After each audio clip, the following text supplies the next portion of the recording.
Okay, greetings everybody. My apologies about that. Nature gave me a call right when we were going live. And that spilled over into wrapping up the finishing touches on my coffee, so I apologize for the lateness. Hopefully we're all doing well today in both body and mind. My name is Coin, and welcome to another episode of The Legend of Zelda: Tears of the Kingdom. Not sure why I fumbled the ball there, but I did. I would like to start by thanking our Twitch subscribers at this hour. Thank you to Brightwillat, Michael DS, and Mr. Rowan Darcy for their continued subscriptions. That contribution means more than words can say. I really do appreciate it. Additionally, I would like to thank our coffee members next. I'd like to thank Mr. Rasby for his Valkyrie tier. That's the $5, aka what Twitch should be. That's how it should be priced. No, I'm kidding. I don't know the first thing about that, but it really shouldn't be that expensive for digital benefits. It shouldn't be $24 and some odd cents. We barely get 12 of that anyway. But thank you again to Mr. Rasby for his coffee tier purchase. That's $5. That means more than that means more than, you know, the 2 nickels I can rub together. And while we don't have any patrons or one-off donators on the coffee platform at this time, I would definitely like to thank people for having used that service in the past. I'm going to go ahead and swap over. I think I'm in view. Hold on. Un momento, per favore.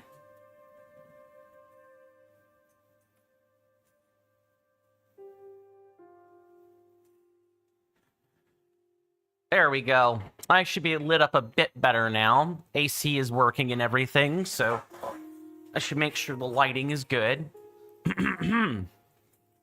Last time on... Oh, that's not good. There we go. That appeared to be an internal headphone error. Last time on Tears of the Kingdom, because I was totally not about to say Breath of the Wild again. We began the long process of, and I have to remark these. That's something else I'm gonna have to do between episodes, is make sure this map. Oh no, the map is marked. Okay.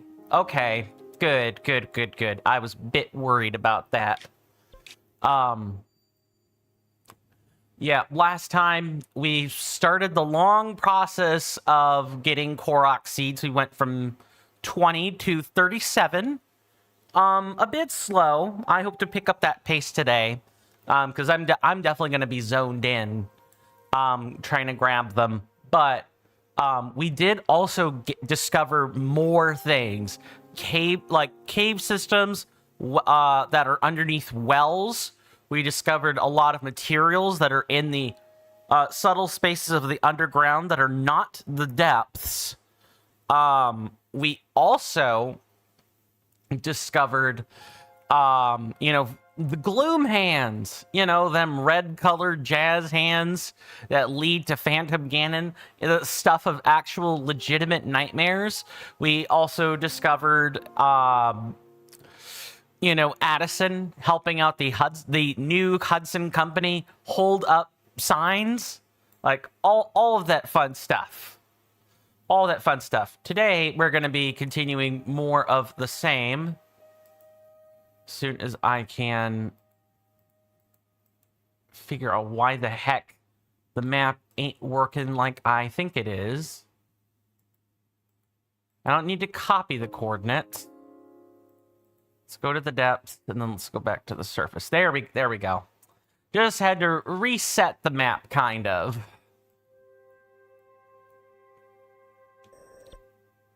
Yeah, so today we're going to be doing more of this. I think it's actually going to take a few episodes for us to make some progress, but that's fine. We sort of need to do that.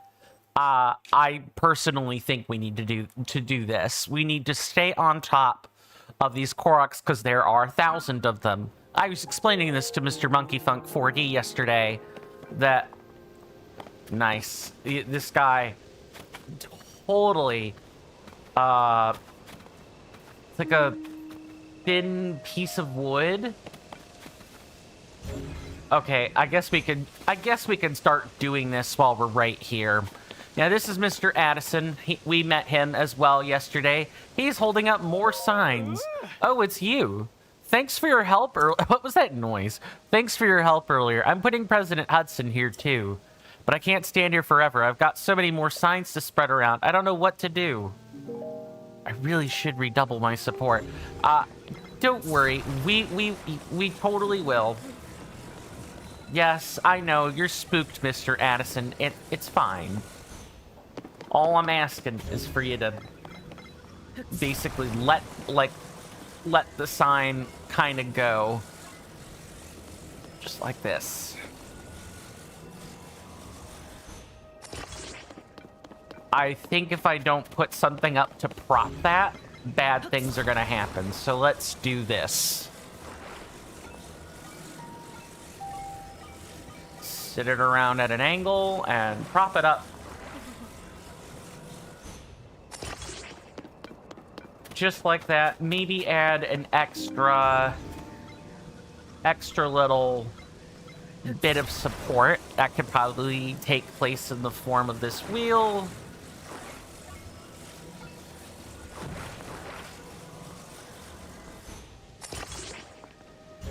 Okay, that actually probably isn't gonna work. Come on, let it go, actually. Right there, right on the tip of the wheel. And then... Oh, actually, this needs to be at an angle already.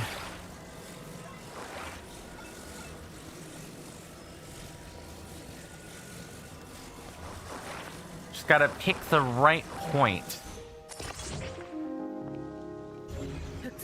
No.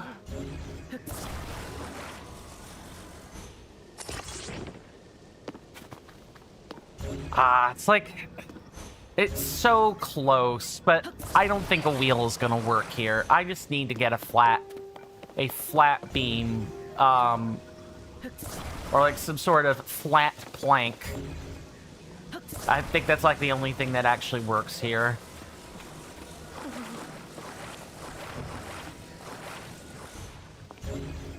It might take me it actually might take me some time to figure things out, everybody. That is something I do kind of want to say. Hey there, Sigma Male. Welcome back. Good to see you. Hopefully you're doing well. And hopefully you in both body and mind. And hopefully you enjoy your stay. You've come in just in time. We have begun the long process of... We've begun the long process of... What am I wearing that's conducting electricity? A weapon. Of... We've began the process of... And I think our bow might also conduct... No, our bow actually does not conduct electricity. Good. We are in the midst of propping up this sign for Mr. Addison. Mine's iffy. Sorry to hear that. But such is the bronze standard for today's times. Mine's in an iffy place. Make sure I've actually seen that. You started playing Bee Swarm Simulator on Roblox and now you're addicted? Ah, I see. So you are a Roblox enjoyer. That's fine.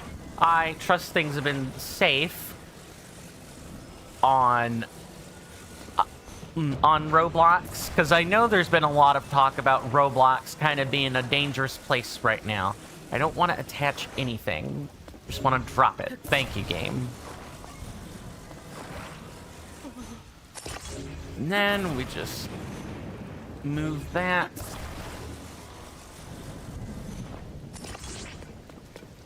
It's like, it's so close to working, but I think it's not gonna work. I'll try. Gotta get a full hive. Fair. What's the goal? Just collecting, honey, or, making as many bees as possible? Because that seems like a game within a game. So I can't imagine the objective being super difficult. Try letting go. What, are you going to support him? All right, I'll let go. It's messy, but it works. How's the collect pollen, have bees turn into honey, buy upgrades. Okay, so it's pretty simple and straightforward. I never would have thought of it. Addison, I think you're a few screws short of a full head of hair there, buddy.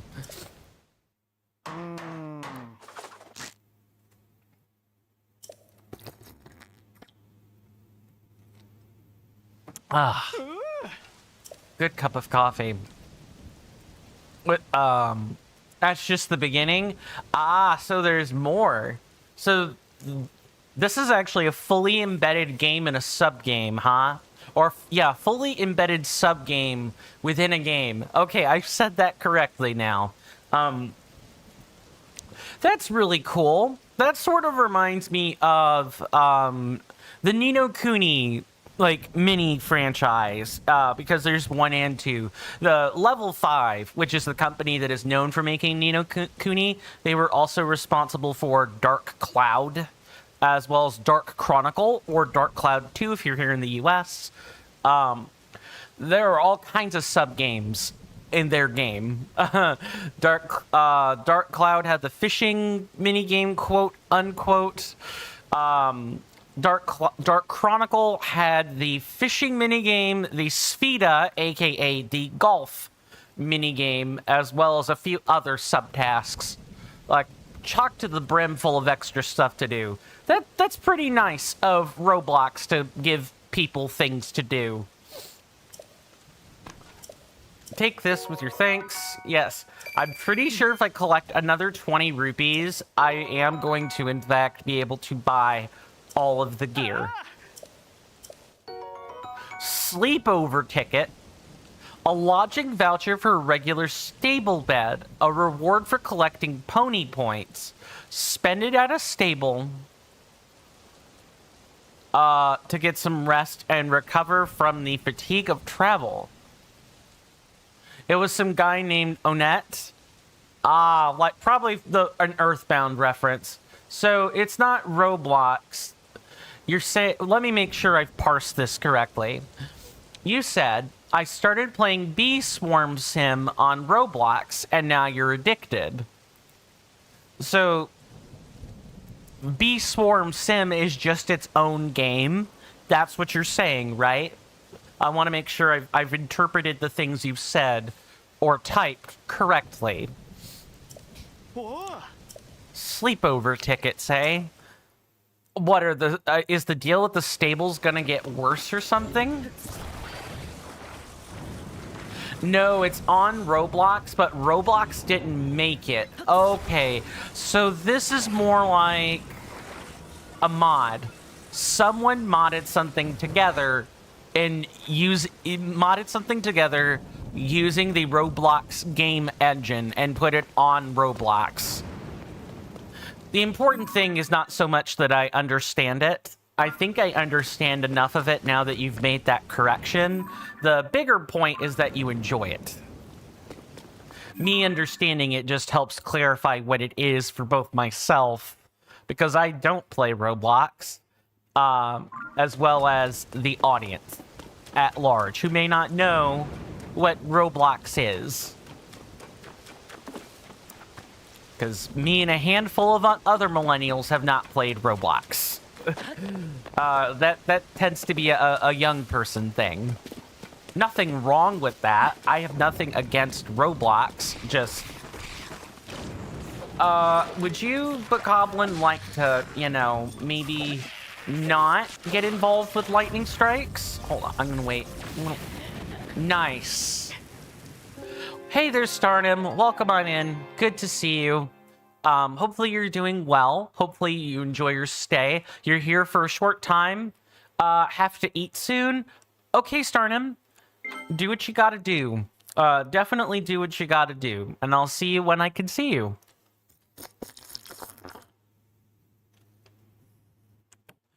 Sigma Mail also says, if you ever try Roblox, never click on a game called Block Fruits. It's got an X in it, so it's Blocks Fruit, but I'm pretty sure that's just the Roblox thing of putting X's on stuff. So Blocks Fruit. I learned that the hard way.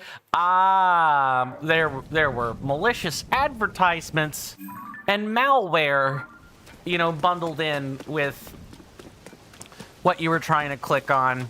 I can't tell you the number of times that either myself or my sibling have torpedoed computers because and inundated them with viruses because we clicked on something we shouldn't have.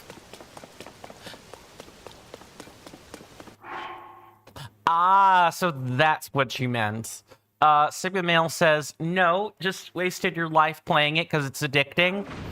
That's gaming in general, but I imagine the satisfying game loop probably made it more addicting. It's like Zelda to some people. When you start, you never quit. Good thing I'm an Elden Ring enjoyer, eh? No, I'm jesting. I'm kidding. I do enjoy the Zelda franchise, but I definitely don't have that level of admiration for it where it's like it's hard, like it becomes hard for me to just, you know, avoid picking up what the game is putting down or avoid picking up the game in general. What's the deal with this? Please don't tell me we have to, like, make a bridge. I mean, I guess it would be in line for this game, but come on. Please let it be, get to the top of the flagpole. There's some fairy lights there. Satisfying gameplay? Hell no. It's basically a one-piece enemy killer sim and fruit sim. So I guess I shouldn't say satisfying gameplay. What I should instead say is...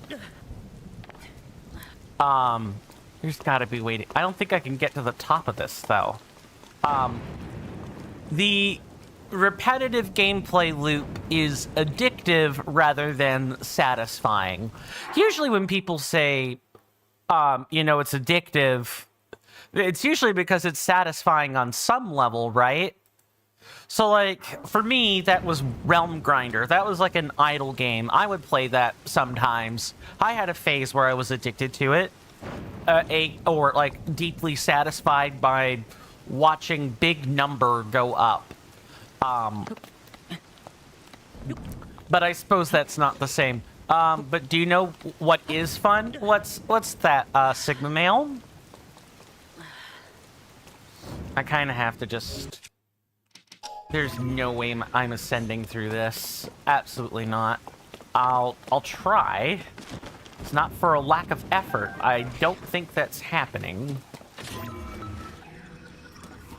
Yeah, definitely not. I just end up ascending to the outside.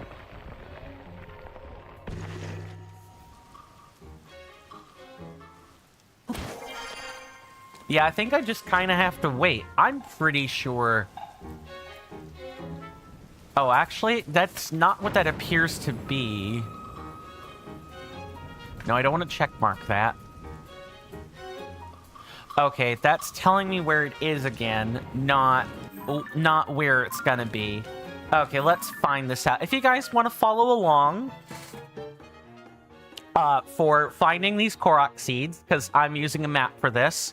For you guys on Twitch, you can type in !TOTK MAP. That will give you the access to the object map that NK has so graciously provided for us. For you guys on YouTube, it's going to be star or asterisk. That would be Shift 8 on a QWERTY keyboard. TOTK MAP. I'll demonstrate that on YouTube because keyboards can be a problem sometimes.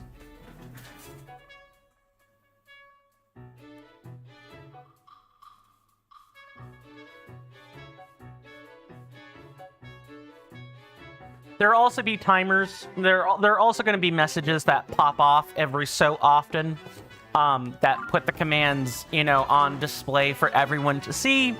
But I like to demonstrate these commands because sometimes I don't think the message does a good enough job, and sometimes it crops up in conversation, you know, all by itself, like kind of like right now. Nice.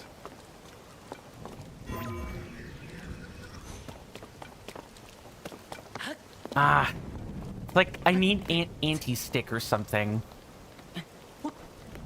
Just like, or, you know, make a good enough jump. So there are actually fun games on Roblox. Both by the Roblox devs and by modders, or is it strictly the base game kind of needs the mods or other things that people make for it to be able to enjoy it? Nah, it's gotta be like a flat ceiling. I gotta find a way to like get up here.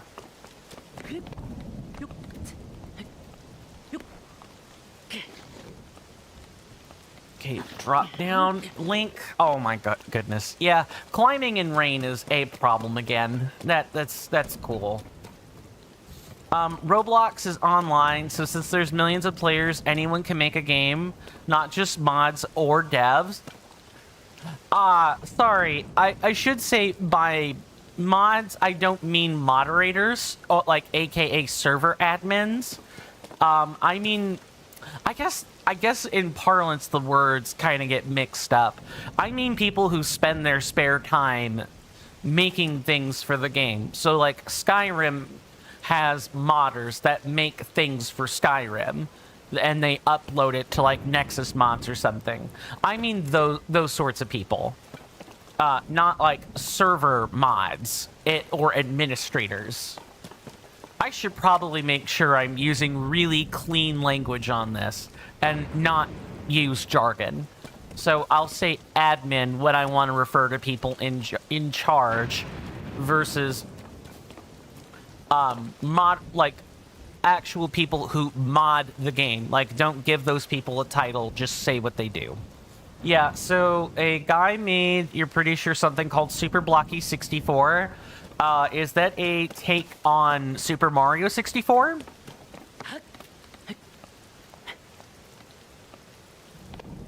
Okay, so far so good. Just slide up like this. No, Link, get down. I feel like I'm climbing Skyrim mountains all over again. Yeah, Sigma Male on YouTube says. Okay, Link, get up there. Ah, thank goodness. I thought it was really gonna have to wait like 30 minutes to get this particular Korok seed. Oh.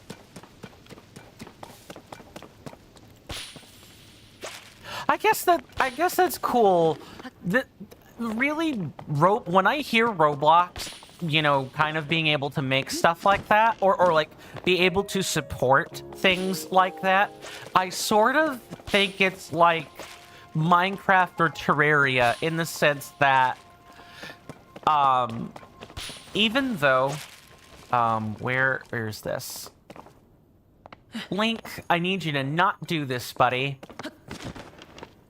Where it's like, it's more of a game engine, and you just make things using the game engine.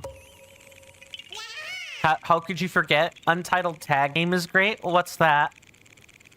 I assume it's something within Roblox, but... Okay. We have that. I will now go and turn off that particular Korok seed on my map. And now we move on to the next one. And the rain has stopped. Nice. Oh, is that a bloopy? That's a bloopy. Let's get ready to take a picture of that one.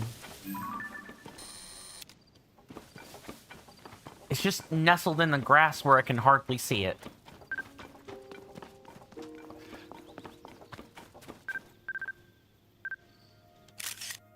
That's good. Yes, stay nice and still for me, buddy, while I take a picture. Ooh, why don't you have sound alert redeems? What's going on now? Hey there, Sizzling Seal on Twitch. Welcome on in. Good to see you. Oh no. There definitely should be alerts. They should be... Sorry, I couldn't mute the mic in time. Oh, I forgot to unkill the soundboard. That's what's happened.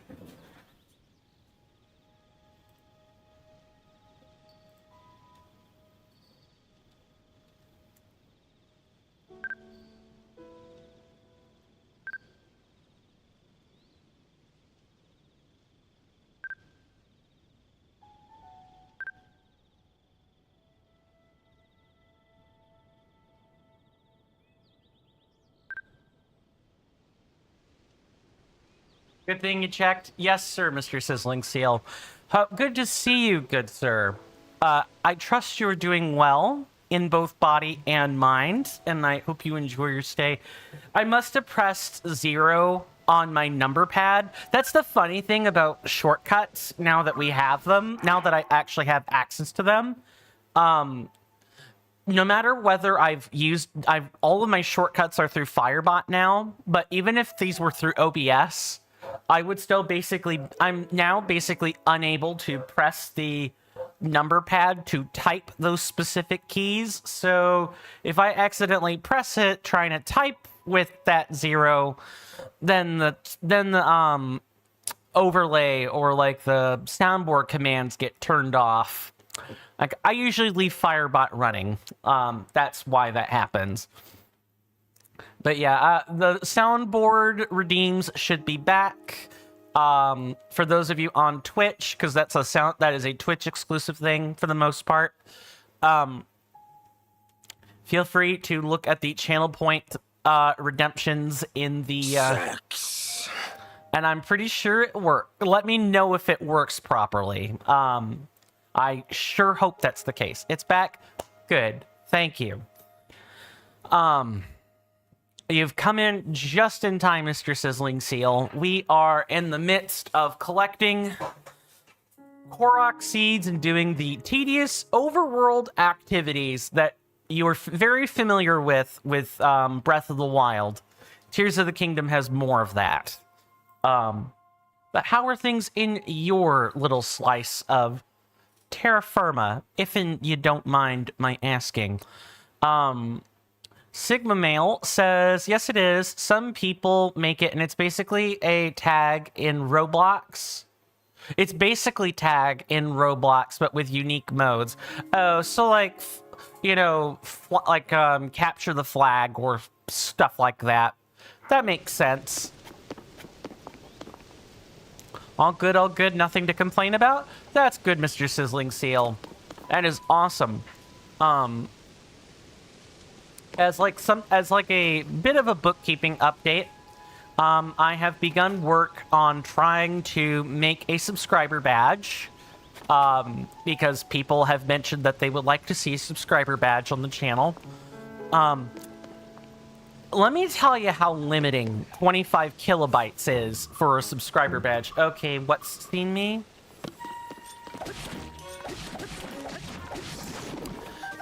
72 by 72 pixels is fine. There are emotes that are smaller than 72 by 72 pixels. That's a square dimension for those who don't know. 25 kilobytes is really hard to draw something for. I almost have to Photoshop something instead and like compress it down because of how limiting 25 kilobytes of data is, which is absolutely wild. I would have to see some subscriber badges from other folks. That is different than a bits badge. The bits badges work fine. I could just take an image and, you know, I can make that work. Mr. Sizzling Seal on Twitch has one, I'm pretty sure. That is a 100-bit badge. Those actually work. Not being able to draw what I want to draw is just so wild. Yeah, it's wild. I can't even like engage in color shading because of how many kilobytes of data it takes. Even just a simple pixelated swirl of a tornado takes like 72 kilobytes. But needless to say, the important part of the bookkeeping is, you know, I've begun work on the, I've begun work on making the subscriber badge. It is going to take some time, but I will make it. You have my words. Can't you use an image file resizer or something? So the problem isn't the dimensions. I'm glad you asked that. You did it earlier for a panel. Yeah, the issue is not the size, because I use Krita. That's an open source art program to make everything. So like the bit badges I made using Krita. I literally resized an image for that. Many of the emotes on Twitch, like the pride strikes, or the heart, or the goblet, the cheer emote. Just posting these in the chat as an example. Those I drew myself. The issue is the data itself, like the file size. Not the dimensions of the thing, but how much space it takes up on your computer. Yeah, drawn pixels take up more space than you think. Now, granted, the other thing is I believe it has to be in PNG format. That's just an image file format thing. So, like, if I wanted to, like, downsize on... if I wanted to downsize on space, I would typically save a file as a JPEG. That's another file format that kind of loses some of the data.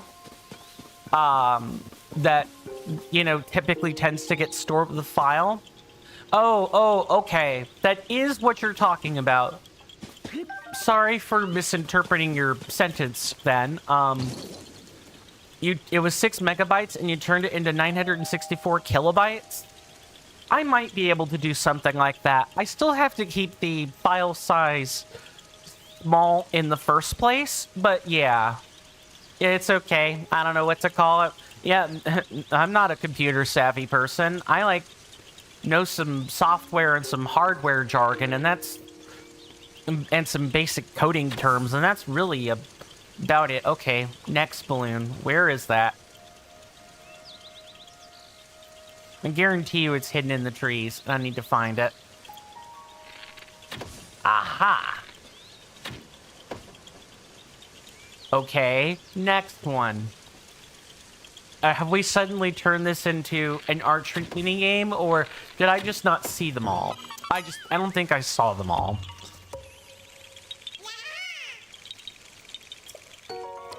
I'm gonna feel pretty good once we hit the triple-digit mark on these, not gonna lie.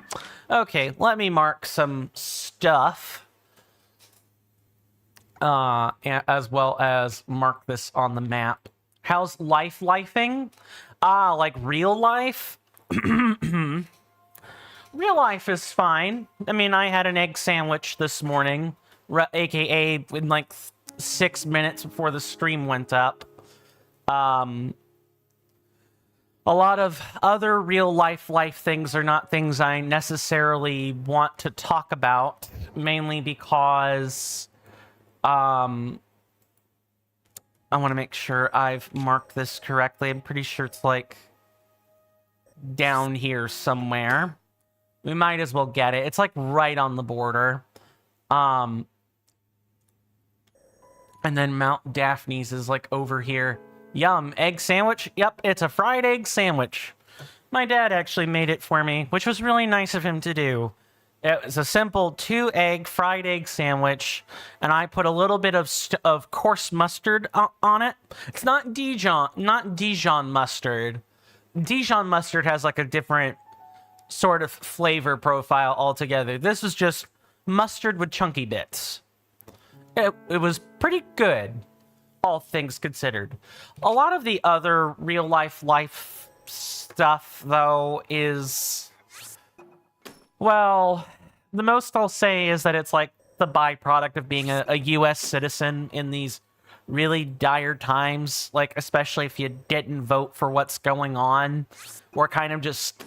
some of us really do feel like unwitting passengers in this like whole geopolitical struggle. I'm not saying a sentiment that's not common for citizens in other governments. It's like right here.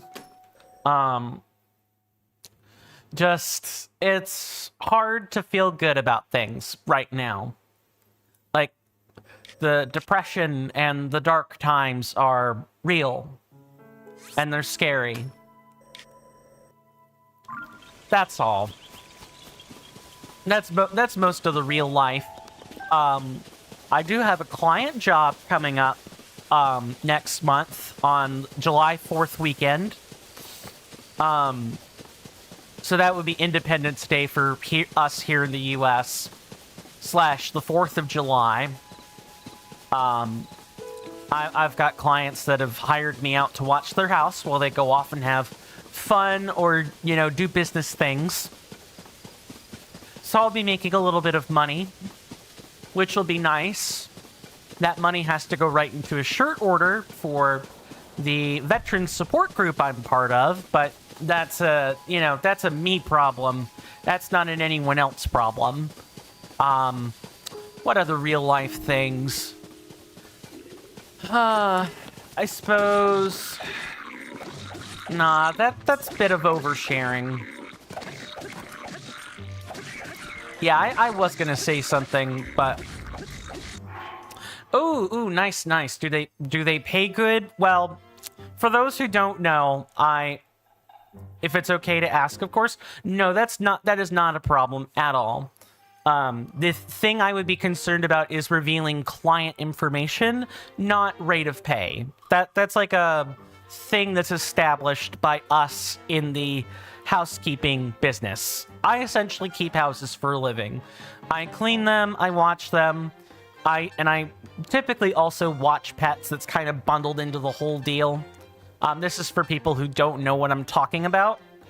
And the clients pay me $20 per day as a flat rate to watch their house. I was doing this for them as like a bit of pocket change before then, like before all the stuff with college happened with me, where I kind of ran out of funding and had to find other things to do. I am getting underpaid, but I kind of liken this to a founder's discount. They kind of got me into the whole housekeeping thing, so I have the rates kind of low for them on purpose. Oops, let's not click on things. Coin, thank you.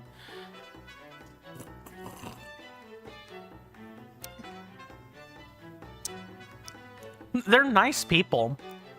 It's just I was doing this as a favor for them long before it became work for me.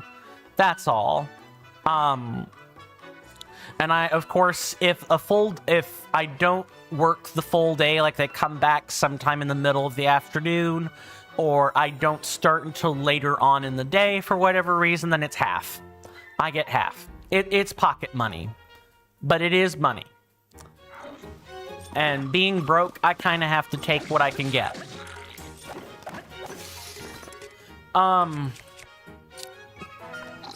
Ooh, hello.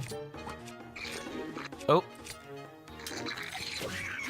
Yeah, don't even think about it. Let me see if I can take some pictures here. Horns, okay. Ooh, we have not yet taken a picture of the shield or some sticks.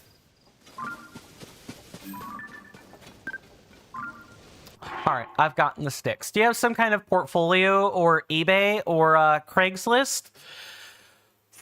So house care and housekeeping are kind of complicated jobs. You have a client portfolio. You don't have a, I take pictures of my work. So for example, a subset of a job similar to what I do would be pet sitting. Now I bundle pet sitting in with my stuff, but there are sites that focus exclusively on pet sitting, dogs, cats, or other pets. They have portfolios. They will take pictures with other people's pets, provided they've been granted permission, as like a portfolio of, these are all the pets I've encountered. These are all the owners who have loving pets that love me. It's kind of like an art gallery, if I had to put it in other terms. You know, where artists will keep a portfolio of drawings they've made, whether they like particularly good ones as like a showcase. Housekeeping doesn't quite have a portfolio like that. I could showcase the pet sitting portion of that there, and I am registered on some of those sites, but my issue is not my issue with finding clients has nothing to do with the portfolio. It's the insurance. And it's the ability to cover for pets in an emergency. So as an example of this, let's say you're sitting 2 dogs. They require medications daily at about 8 o'clock in the morning, and 8 o'clock at night. Like in relative time, whatever that means for you.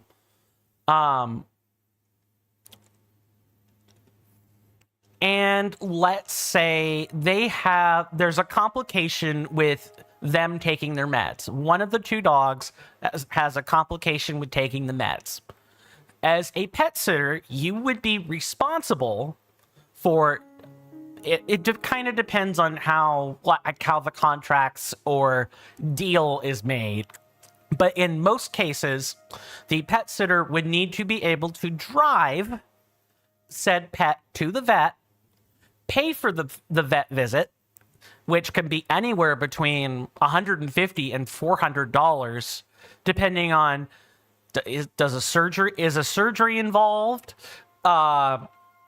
You know, do you have to buy medicine? Like what complications that arise from taking care of pets and them needing like a hospital visit or whatever. If you don't have insurance and people aren't compensating you for this, that makes you risky. One, because I can't drive to do those things. I'm working on the ability to drive with an actual license, but I don't have a license yet. So that's part of it. The other part is some people, especially in like more syndicated, more like less self-driven pet businesses, like if you're registered through Rover or whatever, that actually like contracts payments out between the clients and the employee. If you don't have insurance, people very likely will not hire you anyway. And insurance, even insurance you can pick up for the day, can be expensive. You get like at least $50 to $100 of expensive. Kind of a big deal. So I have the portfolio. My issue is getting clients to actually trust me in the first place. Even with a long-term, long-standing 3-year client. Oh, did the stream die?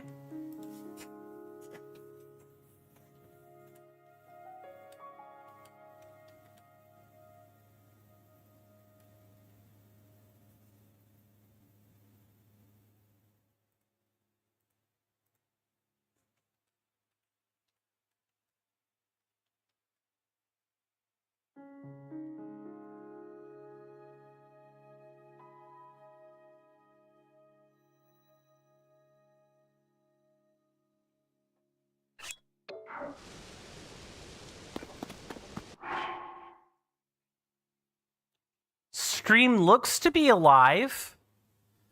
No, I'm just sitting here talking. That's what I'm doing. I'm doing the typical coin thing of not multitasking, because I'm really bad at that.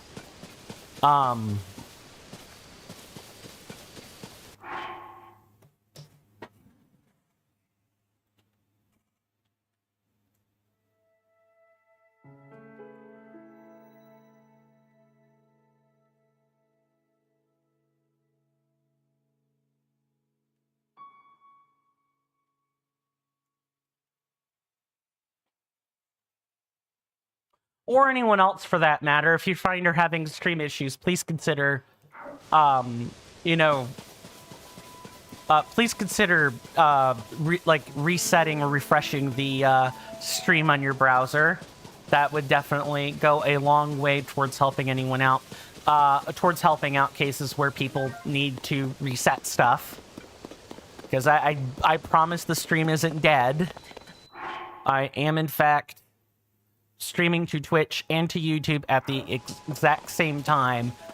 So I really don't know what's going on with that. I feel like it's at the top of this thing. Right, so it's at the crossroads. Yes, okay, it's not exactly here. It's at the crossroads.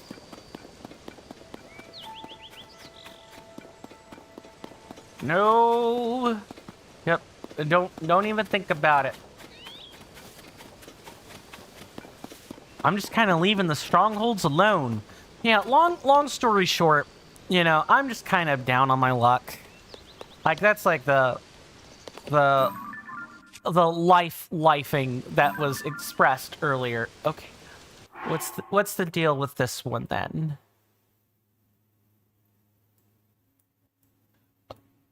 Unless... No, I'm still not in the right spot. I'm in the Y-shaped corner of the map. I'm not... We're not at, like, a flat T.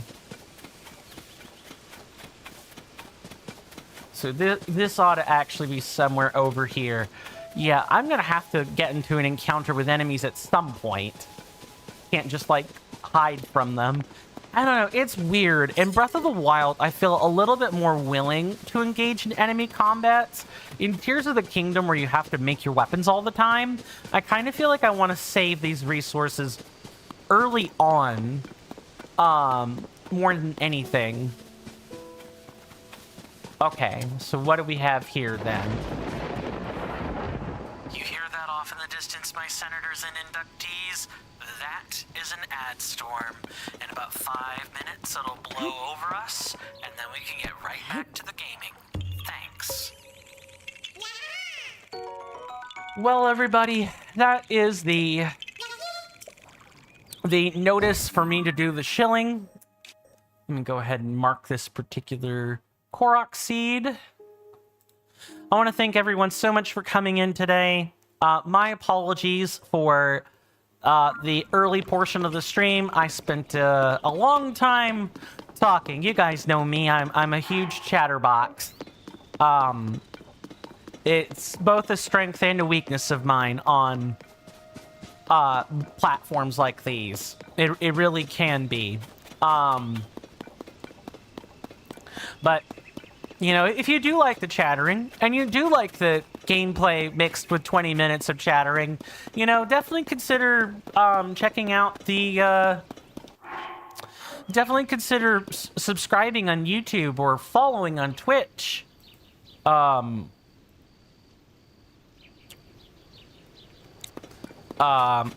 are free, easy methods to help the channel grow. And make sure you hit the notification bells as well, so that you stay up to date with the content. Hey there, Nara Gozali 27. You'll have to tell me if I've said that correctly. Welcome on in. Good to see you. Hopefully you're doing well today in both body and mind, and I hope you enjoy your stay. In Indonesia, it is 12:56 now. Like, at the crack of dawn in the morning? Yeah, I suppose it probably would be. How are things in Indonesia, if you don't mind my asking? Are things going okay for you out there? Now, the other thing I wanted to mention as part of bookkeeping before the top of the hour is that we take commercial breaks for people on Twitch. The commercial breaks are about 3 minutes long, and there are 3 minutes of commercial ads to go along with it. It's to incentivize people to get up and stretch for themselves. There will be a timer on the screen and everything, and once the intermission is over and done with, you know, then we can pick up with the gaming as normal. You know, we'll pick up right where we left off. They're just so, oh, what am I using? It's this.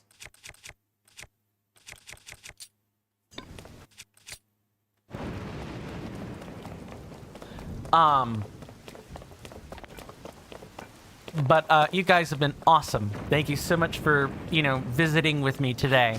I hope I can continue to be your curator and your guide, as well as, you know, the man you can vicariously live your Tears of the Kingdom dreams through.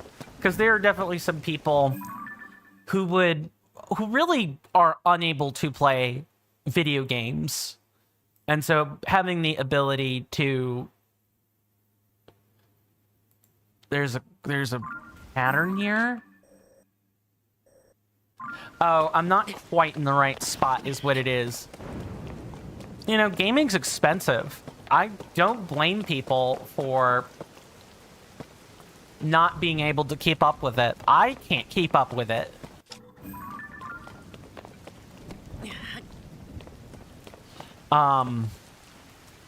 Everything here is scripted, at least as far as the commercial breaks are concerned. That's the other thing I wanted to say. So they happen every hour for about 3 minutes.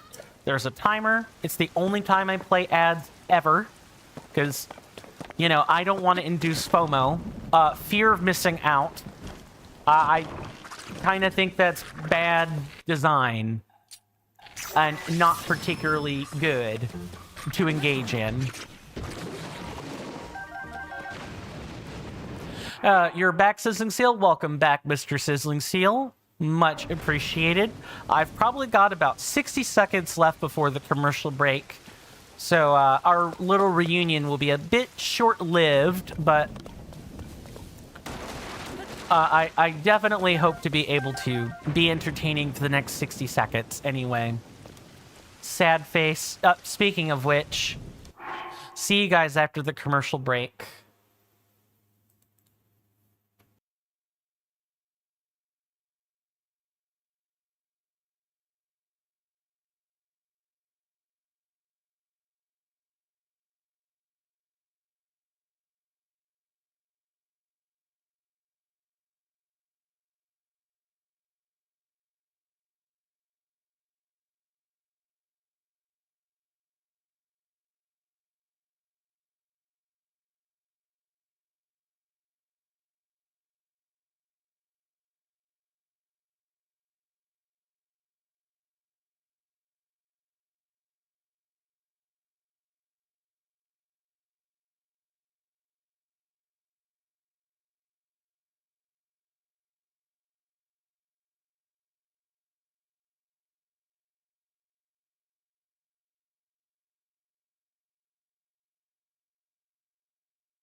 Sorry about that, folks.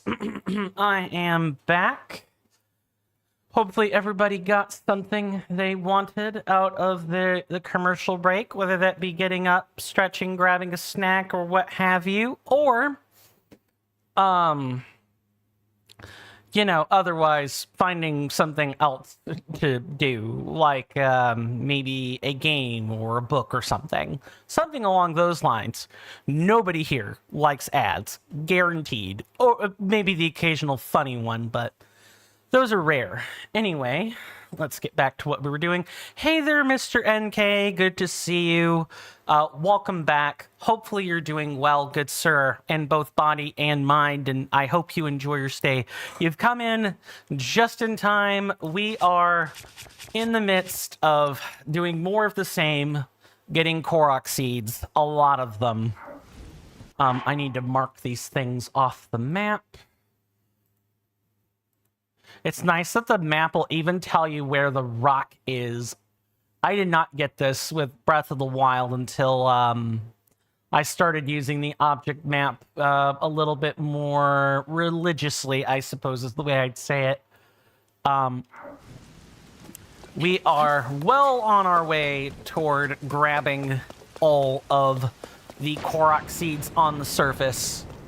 Your sister got, NK says, their sister got a new Switch, so you have Tears of the Kingdom 1.0, so now you have your two favorite glitches. Ah, what sorts of glitches are we talking about here?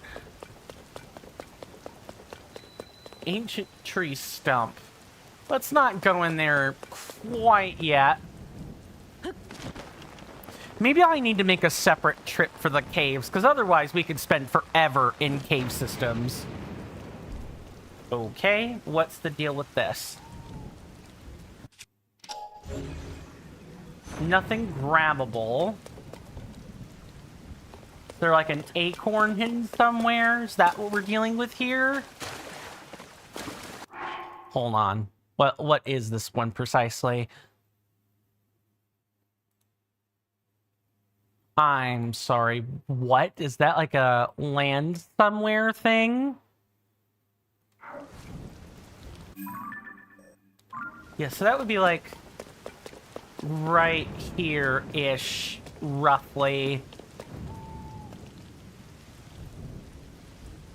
I'm looking for some sort of spot to give me like a clue as to where I'm supposed to land. It's not like in the middle of these like things, is it? I guess I will have to go back over. I really should have picked up the shrine that's right here. That would have saved us oodles of time. Sort duping and zuggling. Sort duping and zuggling. That must be patched in like one of the... That must have been one of the first things patched. Sort duping, I think I can kind of get my mind around, but what the heck is zuggling? That makes me think of Zug Zug, aka the standard greeting you would get from an orc NPC in World of Warcraft. Oh goodness, the number of times I would just the number of times in which I would just, I'm gonna put a note around this, or I'm gonna put a pin and a sticker, so I know where that is. I think you could sort dupe on this patch. I saw someone do it on YouTube. Okay, so it's the zuggling. That's funny to say. I'm sorry. Yeah, but anytime I hear Zug, I think Zug Zug. I used to be a long time World of Warcraft veteran.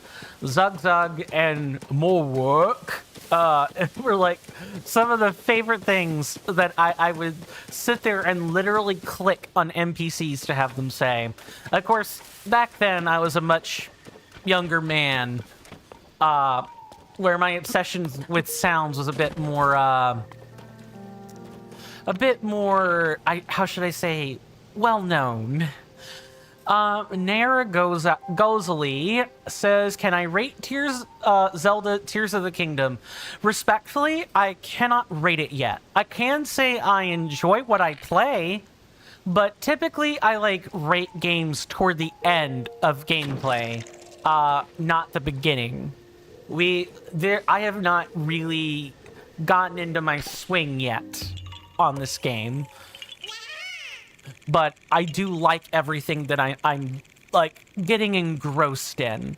I've also not yet tired of collecting the Koroks yet. I'm sure that will be a thing that is coming, but until then, the game is at least good. Really? I'm sorry, what? So there's like a... Oh, I needed to go back to the tree. That's what was going on. All right, let's go back to that. I have to go all the way around to the Mount Daphne area again. Daphne's even. Let's just get it over with. Let me put a pin there so I know where I'm going. Zuggling, NK says, is where you make Link hold multiple weapons at once, allowing you to stack elemental damage or effects and or damage, allowing you to one-shot enemies and duplicate weapons, shields, and bows. Ah, so break the game. Yeah, that sounds like fun. Not going to lie. That does sound hilarious. I'll have to look up a YouTube vid of that later so I can sort of see it. But I can tell you, even if the glitch were readily apparent and available, I tend not to want to do stuff like that.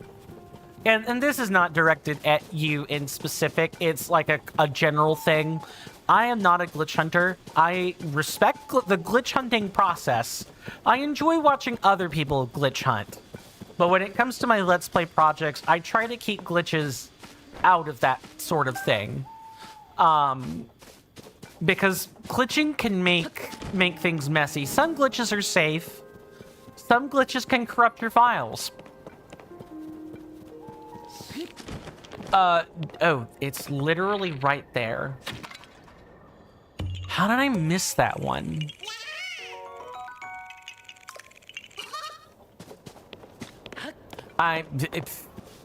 Sometimes I do be forgetting to look at basic terrain features.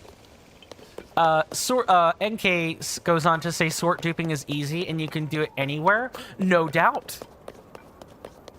How did I miss this, like, spot then?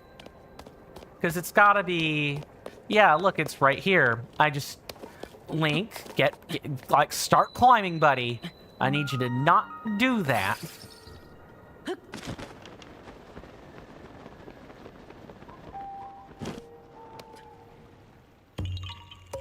These two don't corrupt files. Breath of the Wild-ist. That's fair. That's fair. Look, I just know that sometimes... also, I'm pretty sure that's 45. 1, 2. And I'm gonna go ahead and save so I don't lose progress. No, I'm aware a lot of glitches don't corrupt the game that's being played. I just don't think that if something were to happen, I would be able to correct the corruption. I would lose progress, and I really don't want to do that. Let me go ahead and take the stamp out of here then. We don't need that. Also, we apparently got that one, and I didn't even mark that one. Okay. Now we're headed off to the Sage Temple Ruins. And hopefully not get into too much combat. I'm sort of like locking in a little bit because I did spend 20 plus minutes chatting at people, which is like a coin stamp special. That's a tree. No, it's not. Man, can I say, there's a book in the Elder Scrolls franchise. I believe it's not Pelagius's Madness. It's a different book. I think you pick it up in Skyrim. No, I seem to recall it being in the Shivering Isles too.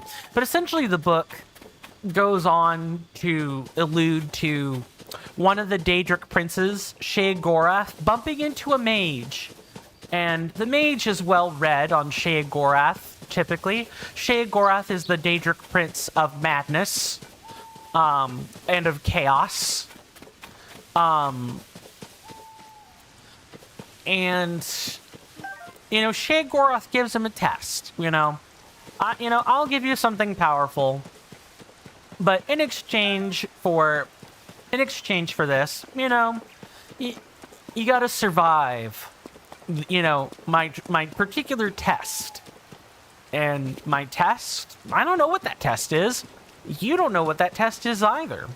But, you know, I'll meddle with you for 3 days. And at the end of the meddling, if you're still sane, I'll give you your reward. At the end of the second day, the mage was no longer a sane man. He was looking for Sheogorath and his tricks out of every corner, every plant, every tree, every shrub. All became, oh, did Sheogorath poison the mead? Do the shrubs have thorns with prickly, funny substance on it? Yeah, he definitely became insane afterwards.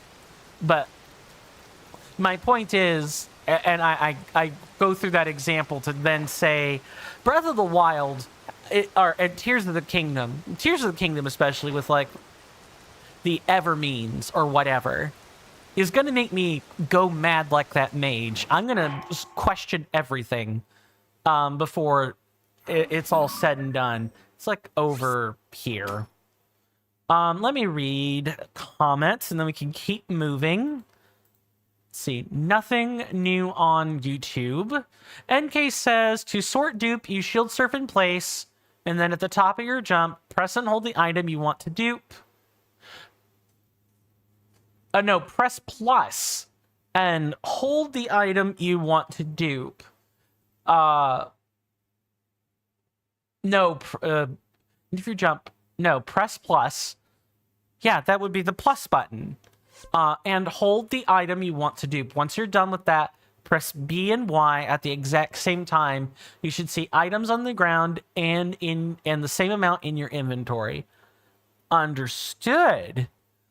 Let me write that down, because I think that is something I want to go over later, is like the glitching. I think that would add to a more robust end of stream or end of LP discussion. This nice Padlet I'm going to use to write things on. That's not shield duping. That is sort dupe.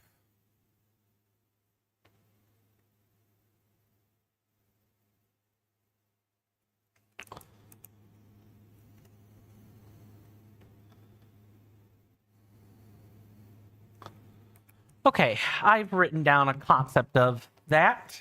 Thank you very much. I'm going to put that over there for easy access. You mean like the same amount before you drop them? Right. So if you have like, I don't know, a stack of 5 apples. Sorry, let me ask a question then. When you say the same amount before you dropped them, you're referring, like if you hold 4 items, you get 4 items. Like you get 4 more items. So if I'm holding 4 apples, I get 4 apples. Or is it you get the whole stack? Just out of curiosity. NK says, I don't know if that's what it's called. I think it's sort dupe. Sort duping sounds correct. I'm certainly not going to be an authority or an expert. Again, I'm not a glitch hunter. I'm perfect. Oh, get down. Yeah, that happened. I did not see him. I'll send you a video because it's hard to explain. Sure. But I think I get the general gist. It's a method of duplicating items.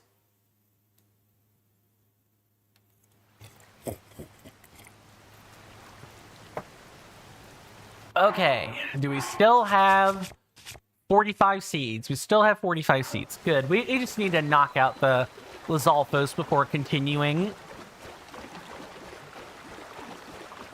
My goodness, that was a wild ride. I need to be careful.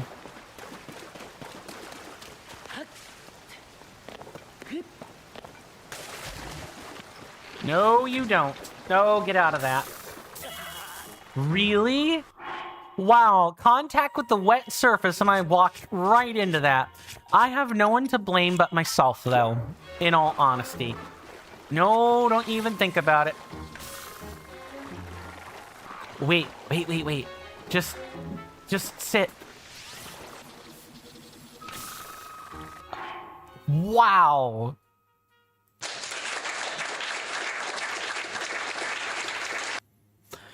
Oh man, that was just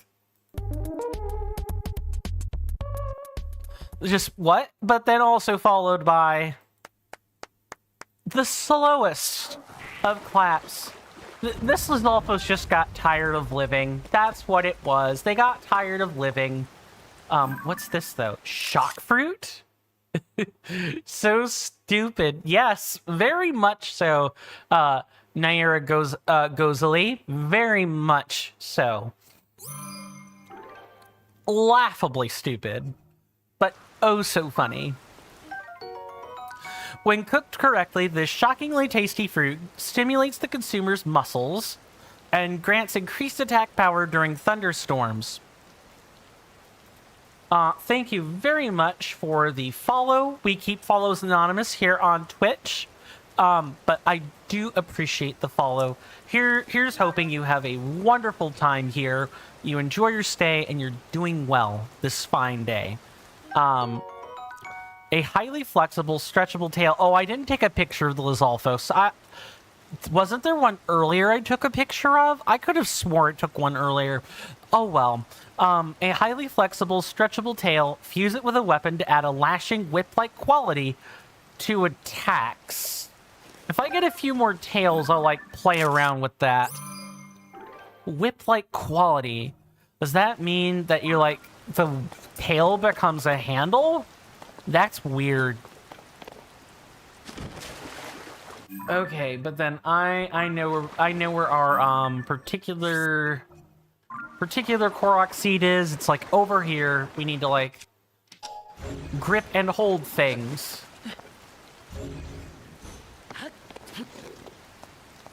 Oh, we need to make the one over there look like the one over here. Okay. Doable. Doable. Which shape do we have? Oh, we don't need to make it a mirror. We need to make it... We don't need to make it identical. We need to make it a mirror. Okay. A reflection.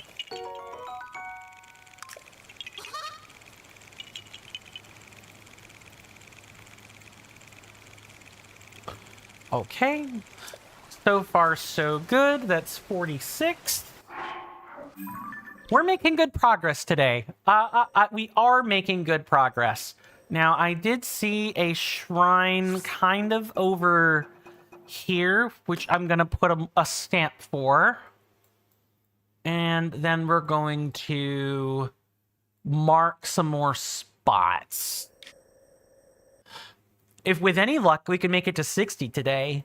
Or even 65. Okay, so that's like... What, over here? Yeah, it's this one.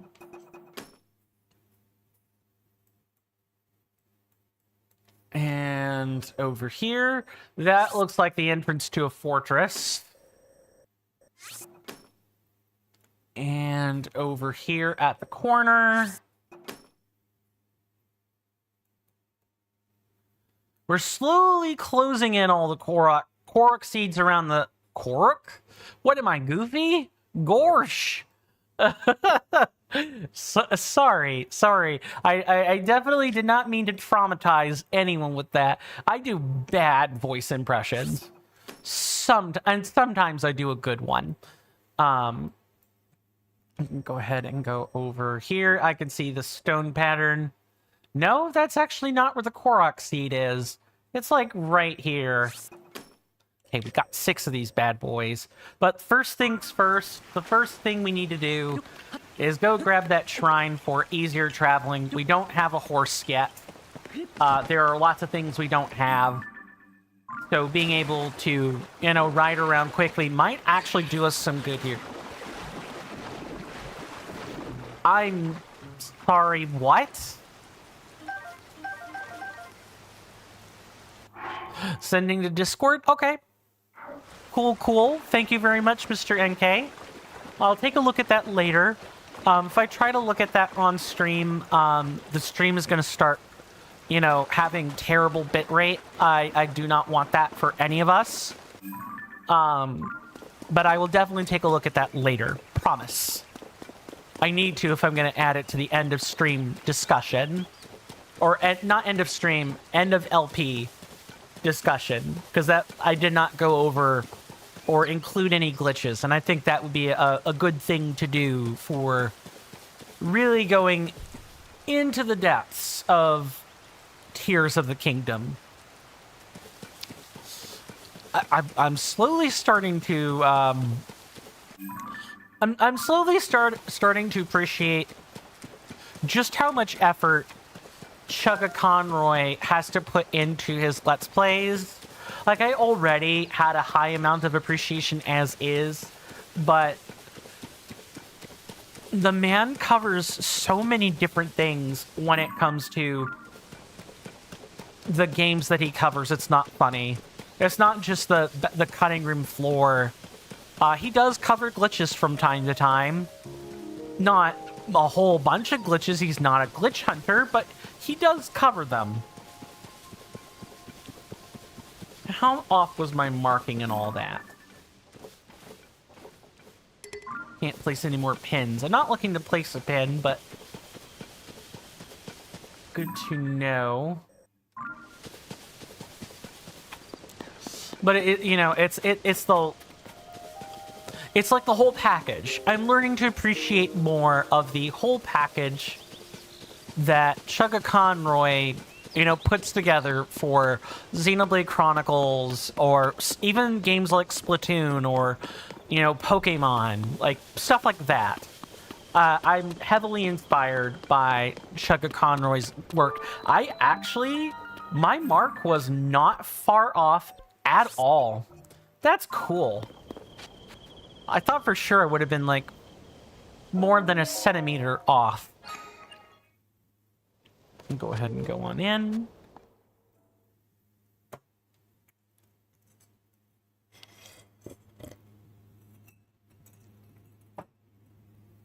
And if you guys have not watched Chugga Conroy's content on YouTube, he's a prolific YouTube content creator. You should go check him out. He does a lot of stuff. He also has a second channel with his friends. I'll make sure I get this right. Tim is one of them. I know that name hasn't changed. And I'm pretty sure they go by Claire now. Claire is associated with the Proton John channel, and Tim is associated with the Nintendo Capri Sun channel. I believe John, I should say Claire made the news public about the name change months ago. I have not quite kept up with it, and I don't suspect Claire would be watching this, but if Claire is watching or has heard about it, I'm deeply sorry. I did not mean to dead name you there. What the heck is all this?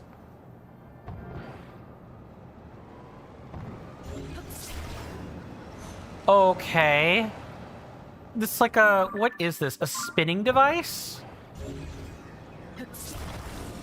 I don't think you're gonna be doing that. Ah, goody.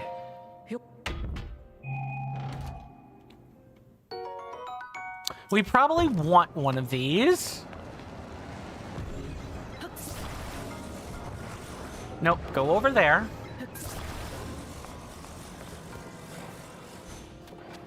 Did I get auto build yet? Nope, not yet. Oh boy, Link, get out of there. That was really close. No, I have not gotten auto build yet. I'm sort of taking the game at my own pace at the moment. I know auto build would definitely make the game way easier. I just don't want to fall far behind on Koroks seeds. I want to get a nice, good, steady grip on them along with the shrines early on.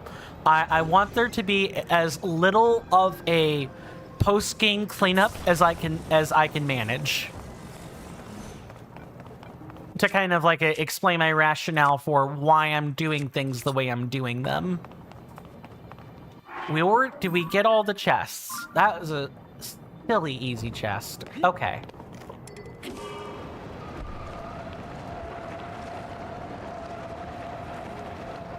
Oh, and they're all spinning at once. Okay.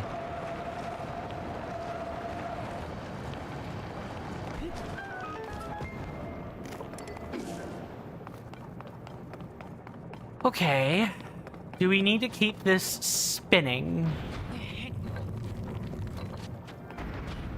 Yeah, we do. It's a motion-activated device. Okay. So then we literally just attach it like so.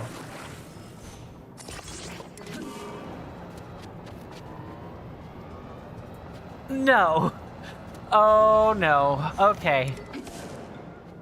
I think I need to put it on the end there.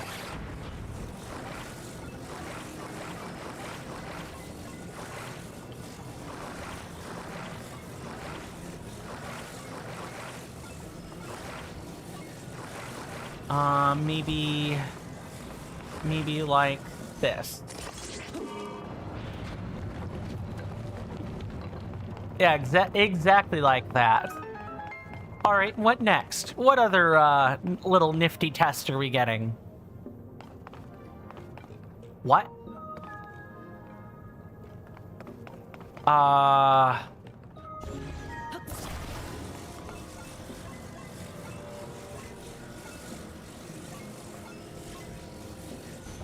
Can we stand on these? Not really. Okay, we need to do something with that then.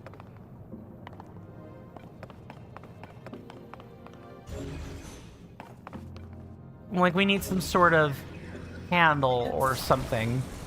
Oh, no, the device is already there. It's already there on the track. I need to attach this. And attach it the correct way.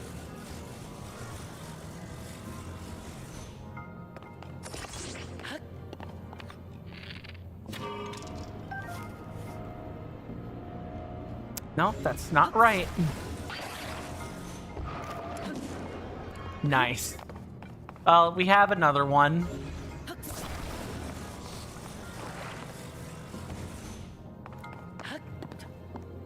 Okay, now that we're here on the underside,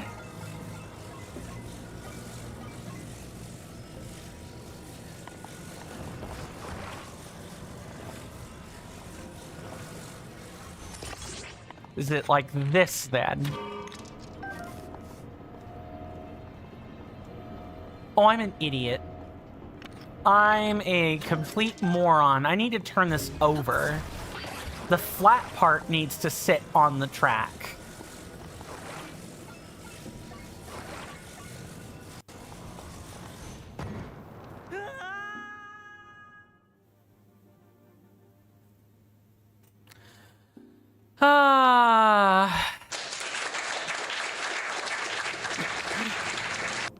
Just like in Breath of the Wild, so shall it be in Tears of the Kingdom that I fall into the game's many pits.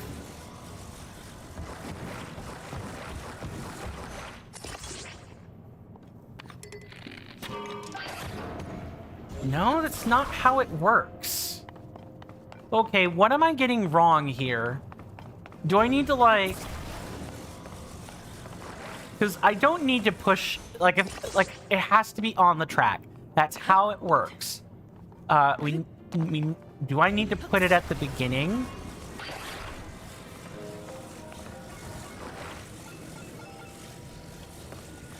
Make sure I've got the facing correct. Yeah, I was about to say, that's not gonna work, game. I don't know why you let me attach that.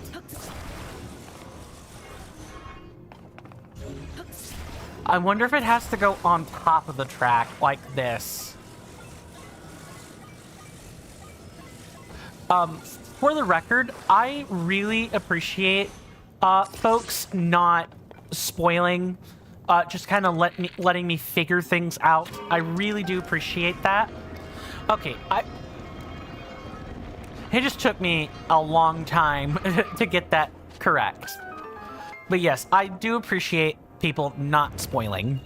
That means more than words can say. Again, if this were like Breath of the Wild, I would not care. Or, you know, if I'm not getting something, you know, ask. I don't mind spoilers if people ask for a first-time playthrough. Like, I'm still... You'd think I would have it all figured out, right? And I, for the most part, do. The issue is, how do you say, I don't want help, when in a previous game series, you really did not mind, you know, people doing that? Like, you just say it. Like, I've come to the conclusion that you just kind of have to say it, and you have to be explicit and plain about it. If you guys ever stream games for the first time and you don't want spoilers, especially if you're on Twitch, you need to put a couple of tags in. You need the no spoilers and no backseating tags. Those both go a long way toward mitigating spoilers.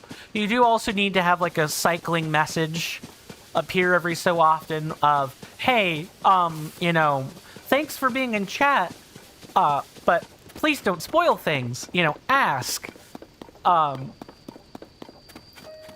And usually I'll make it like, especially, you know, those who are really practiced at this, they will make it very clear when they are asking a rhetorical question to themselves, and they'll turn around and say, hey, chat, hey, my lovely senators and inductees, you know, something along those lines, before asking the question. You know, they'll actually ask the question as opposed to not doing that.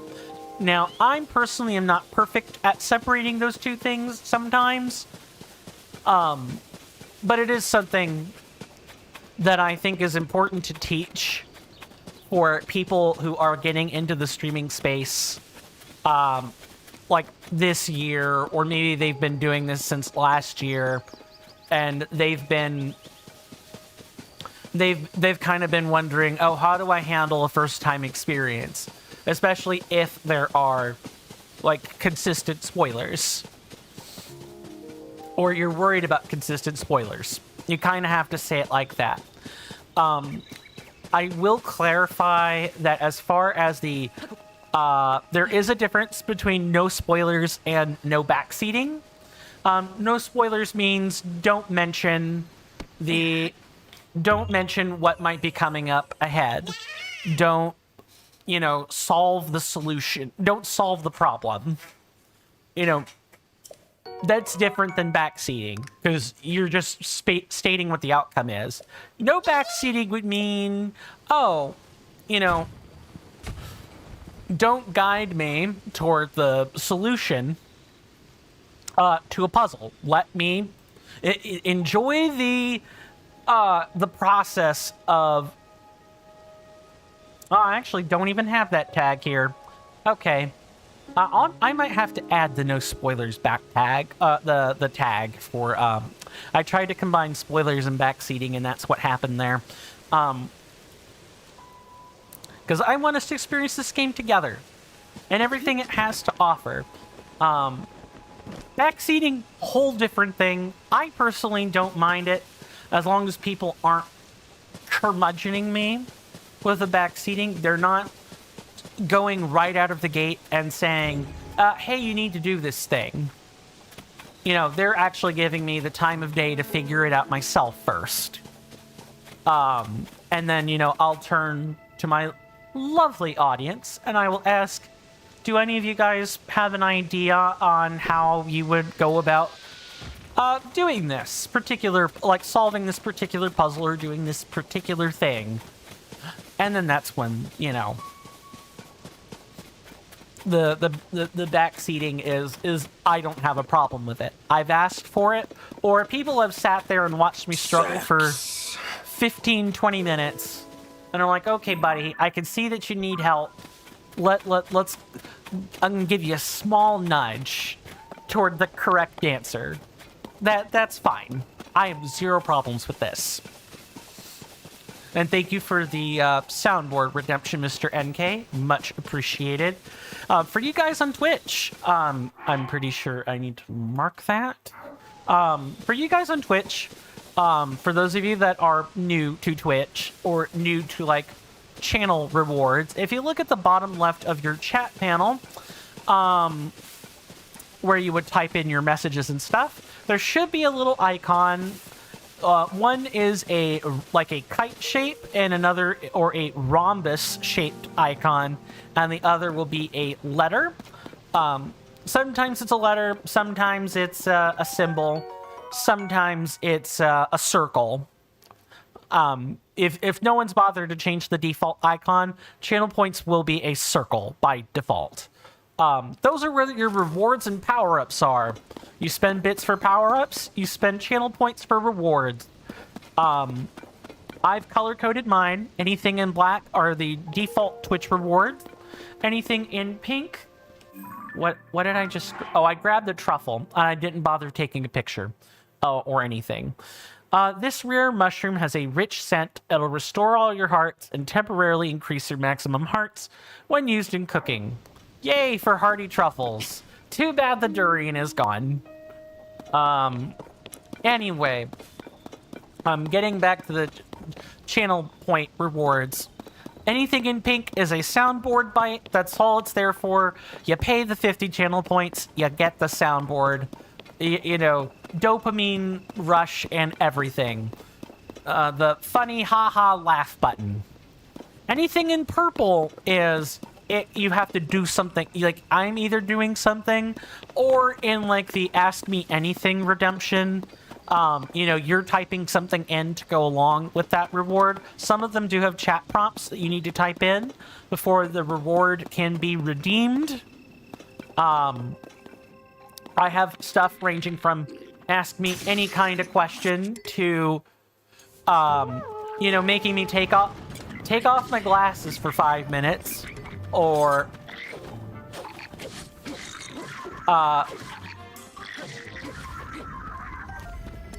I grabbed the stick and maybe I didn't want to. Oh, this is a bad time to be taking pictures.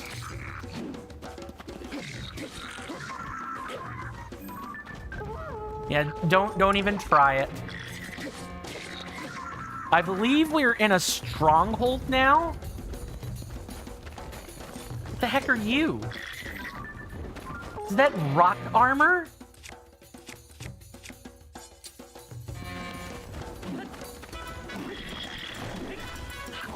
Yeah, it sure is. It's rock armor.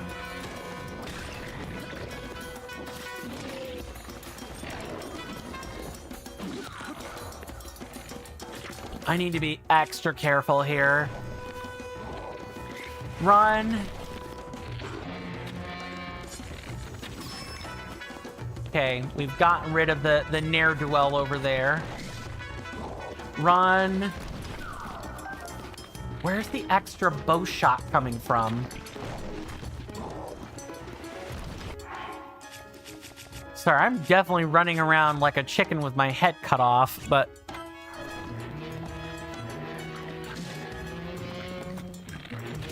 Oh, you have the bow. That's what's going on.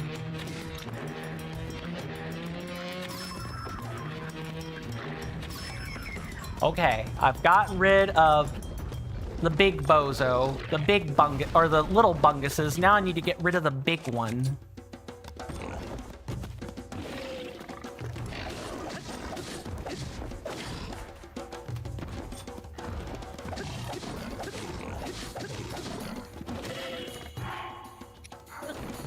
Link, get up, get up, get up.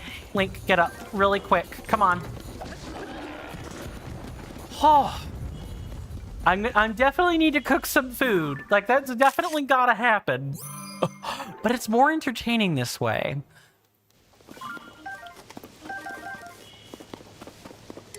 I got a soldier's claymore. Do I have a stick somewhere? I do, in fact, have a stick. We can fuse that with the stick, and we've got a really, really nice weapon here. I'm gonna save because I don't want to redo that over again. But do feel free to fiddle around with it at, you know, channel point reward. I promise they are worth your while. Heck, if you save up, you can even get VIP. Of course, you do not have to get VIP. It's not really worth it. That's sort of the point. It's that it's not worth it. You know, much like how Breath of the Wild has made a, you know, an obscene joke that's carried over to Tears of the Kingdom. You know, I have sort of made an obscene joke out of the VIP status on Twitch. You know what VIP status does, guys? I'll tell you what it does. VIP status lets you talk in slow mode as though you weren't slow, and it lets you talk if I ever have to lock up the chat with, you know, emote only for any reason. Emote only mode would basically be... I'm gonna drop this and pick up a new one. Yeah, emote only mode is a mode on Twitch where you essentially cannot type. You have to use emotes. It's for much bigger streams, generally speaking, where, you know, a streamer or an entertainer might be worried about spoilers. Like, there are new people coming in all the time. There's a critical moment where you really don't want spoilers. You really don't want backseating. And, you know, chat just cannot help themselves. Backseating and spoilers aplenty. That is what emote-only mode is there to curtail. And if you're trusted, if someone trusts you enough to give you VIP, or, you know, in my case, I don't mind if people earn it, but people have to earn it. You cannot just... I feel comfortable with people earning VIP. It's not even a trust thing. The counterbalance is that I can take it away if I feel people are abusing it. But the VIP says, I trust you. You're either a regular or you're someone who has managed to somehow curtail the system. What is all this? That definitely feels like a fused weapon.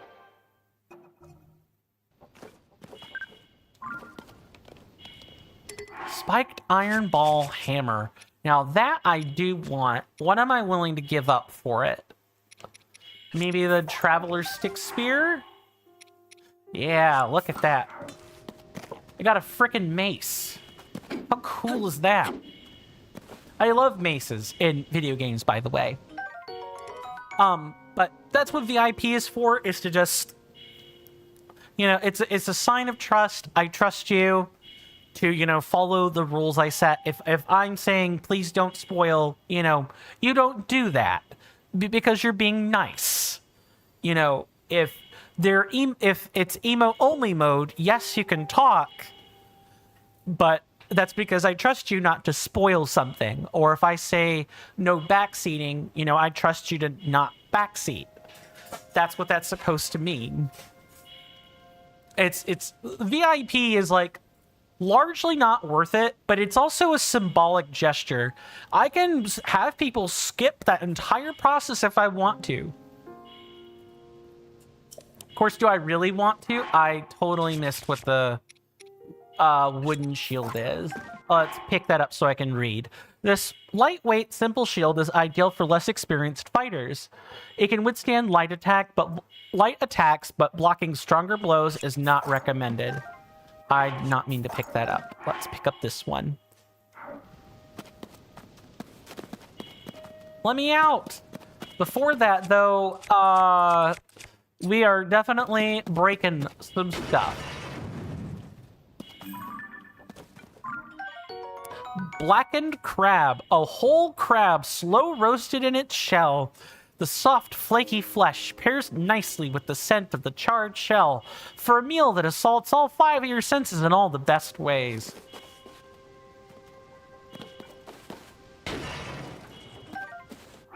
I will eat these right away. I could go for some crab. Do you guys know what else I could really go for? Some curry. Ooh, I have not taken a picture of that. No Link, I need you to do this for me. Thank you.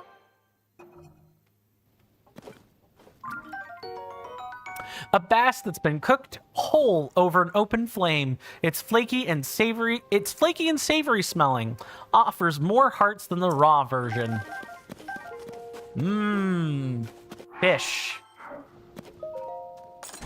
Once we get better equipped, I could definitely imagine strongholds are like the new way to get good weapons. Probably. Got some arrows. We got some amber. And what's in the big chest? What, the metal chest? The Hinox hammer. A stick cut off from a large tree. It isn't very sturdy, but its heavier end can swat a shield away. I will drop that in a heartbeat. Goodbye, Korok Frond Duster. Hello, Hinox hammer. Awesome. Anything else? I'll let you out in a moment, good sir. I want to make sure we've gotten everything.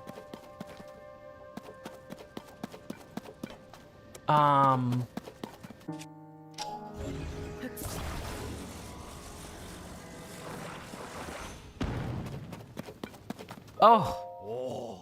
Thank you. I'm saved. I despaired, thinking no one would find me here. You might be wondering how I got here. A fine question. To explain, I must tell you about the blood moon. Some nights, no matter the moon's phase, it rises red and full and red. Precisely at midnight, the whole sky turns crimson, and then defeated monsters appear again. There you have it. The blood moon. It is my life's work to research this event. Why did the monsters revive? What connects them to the blood moon? I thought if I studied the monster's ecology, I would discover something, but I got too close. And so you got captured, and here I am. Please, take this for saving me. Salt grilled meat. Short on ingredients. Just rub some meat in salt and cook it for a simple, tasty dish. On second thought, you deserve more than that. Here. Sneaky meat and seafood fry. Grants a low-level stealth boost. A filling dish made by cooking fresh seafood and meat together. No, that's not enough to properly convey my gratitude. Here. Ooh, fairy tonic. This powerful recovery elixir harnesses the power of fairies. It has a sweet fragrance. Oh, I amused myself. Oh, give it a rest. It has a sweet fragrance. Tonight is a full moon.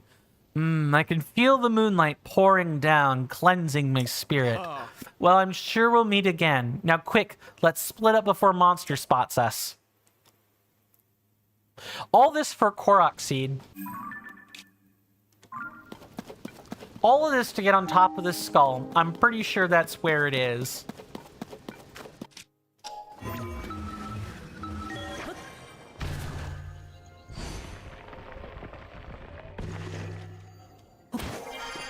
And of course, it's a rock.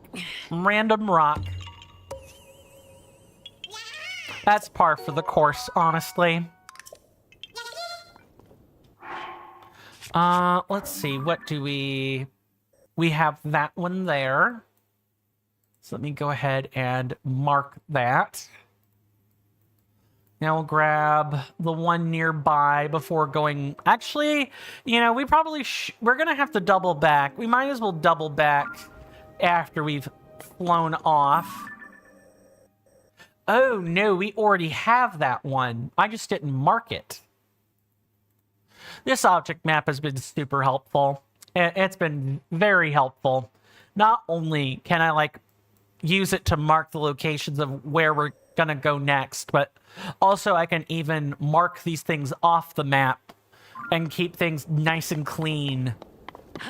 The object map's been a real godsend. 48?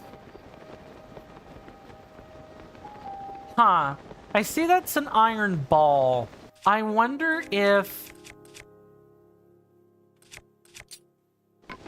I'm gonna, like, see if I can't swap it out here. So let's... Oh, wrong one. Destroy fused material. And fuse this. And we make a spiked iron ball hammer. AKA another mace. And this one's bigger, meaner, and nastier.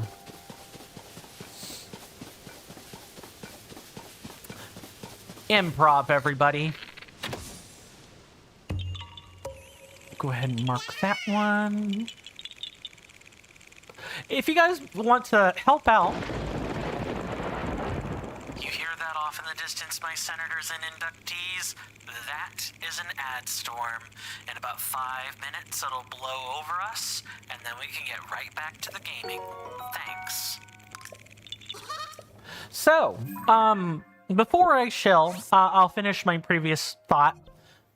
If you guys feel like helping out, for those of you on Twitch, I have the counter commands. They are up and fully available.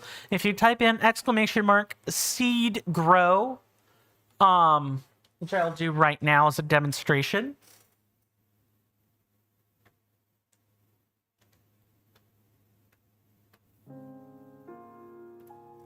You can increment the counter.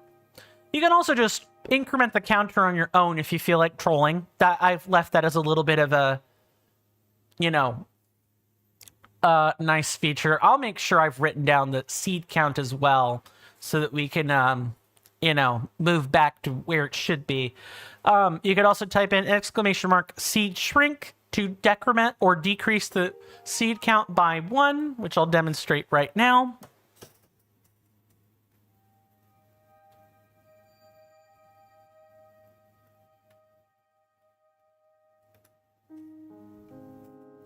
Or if you want to just put in a random number between 1 and 1,000, because 1,000 is the maximum amount the counter can have, you can type in !seed sow, all one word, seed sow, space, and then a number. And there has to be a space, or Firebot won't recognize that you're making a... You need an argument, and the argument is the number. It's kind of like coding. You need an argument, and the argument requires a space, or it's assumed that it's part of the command, and it may very much not be.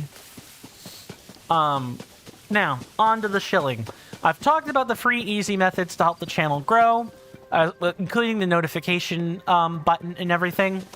Of course, you guys being here, even without having done that, is more than enough for me.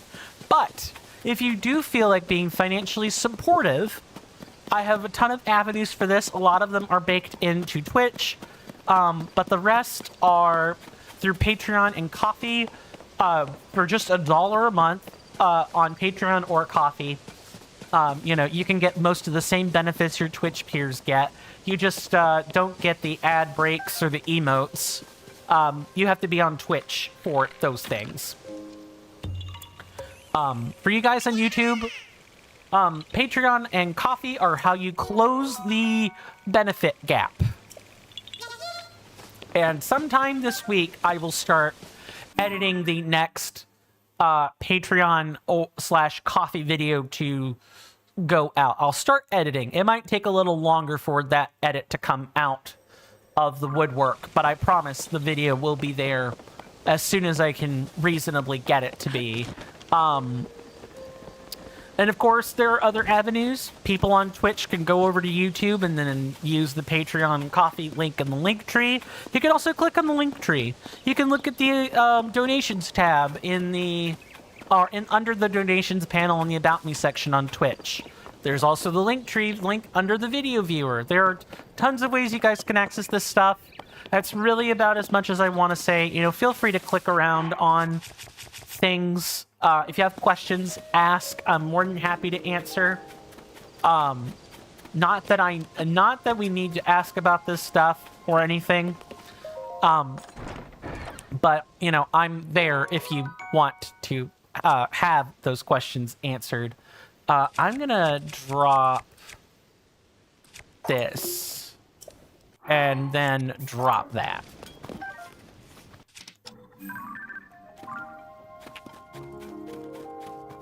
What am I getting out of this? An amber?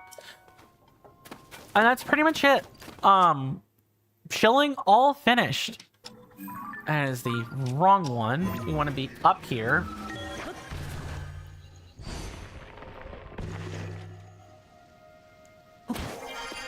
I'm willing to bet there's like a rock or something nearby that we have to like pick up, or a leaf pile we have to burn. Where was this precisely? But anyways, the commercial break is here. See you guys after the break.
Welcome back, everybody. My apologies about that.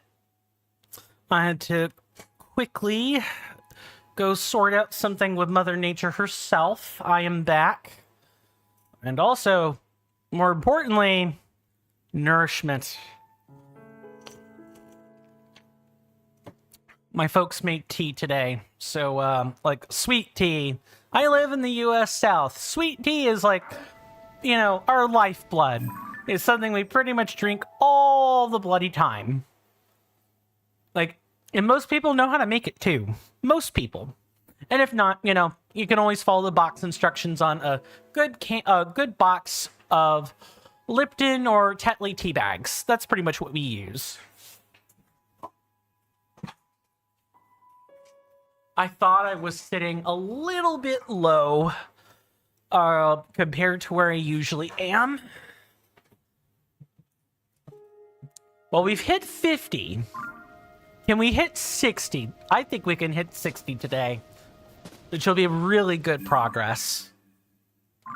Okay, so what am I looking for here? This feels like another flower trail or something. Or let's look at the ceiling. Yup.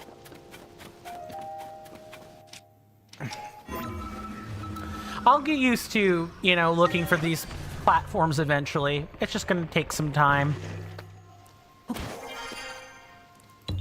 I'm going to go ahead and mark that one.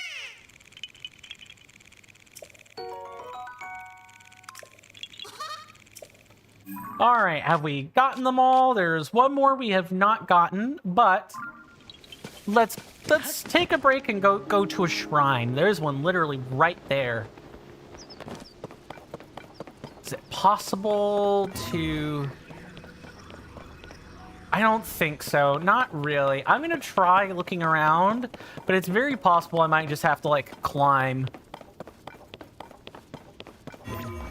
Ooh, what if there's not stamina wheels? Because, you know, you can just climb instead. Don't make me go get the vinegar trap, fruit fly. I will totally go do it.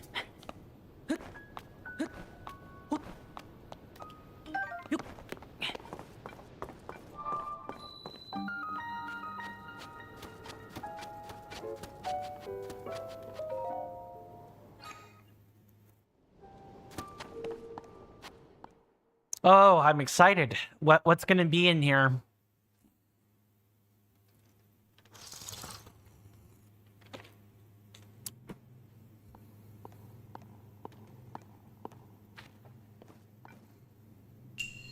A windy device.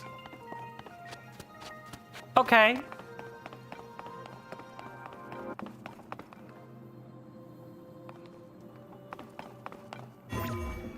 I think I know what it wants us to do.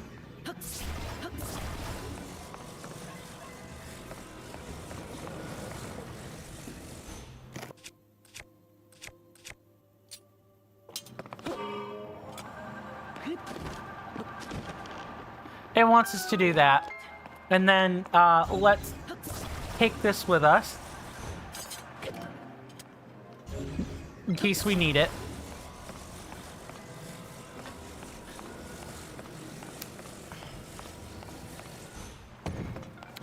Yeah, we've already, this is stuff we've already seen before. You know, the game was like, hey, can you do what you did on the Sky Island again?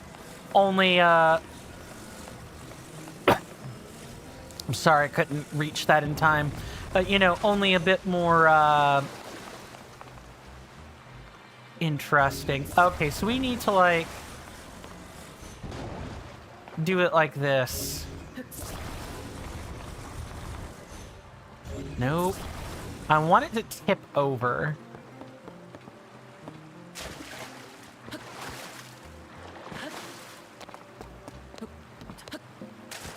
Yeah, Link is just not heavy enough to do that. It's fine.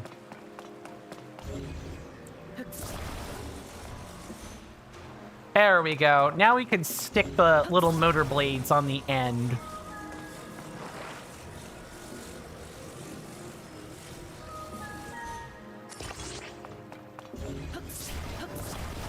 And as expected, these motor blades will be heavy enough that we could kind of set this in the water now. You can just head straight forward.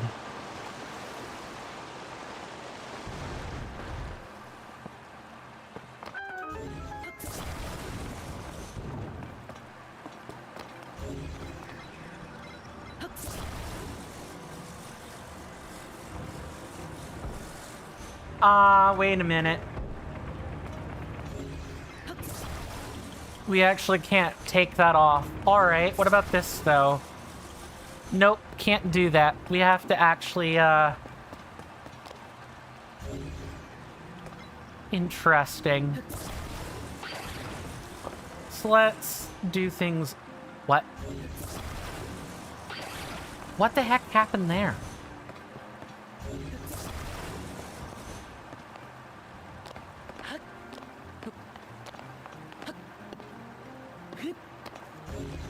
Okay, so I can tell we're gonna have to get on the track there.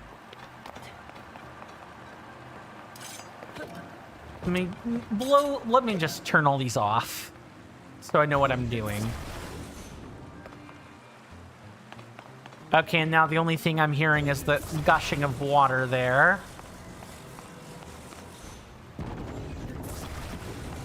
This one I'm going to turn down.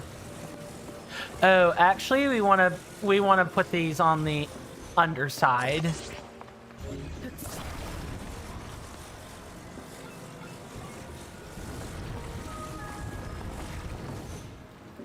Just like that.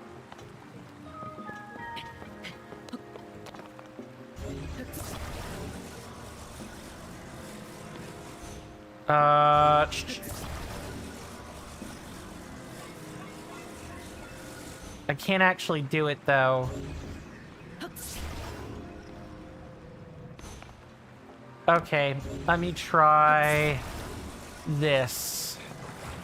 It clearly wants us to attach this fan to the end and, like, turn it on.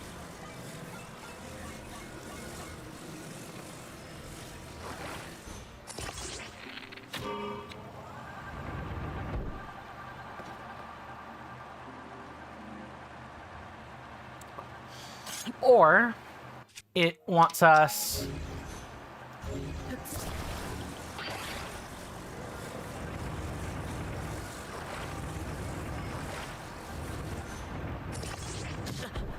nice. Good job, Link.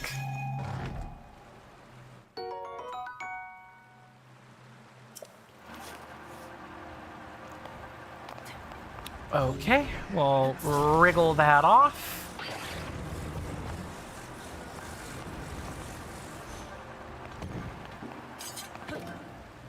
Okay, and now we're gonna put this on the bottom. Right like so, and that should hopefully give us enough propulsion to get up to the top.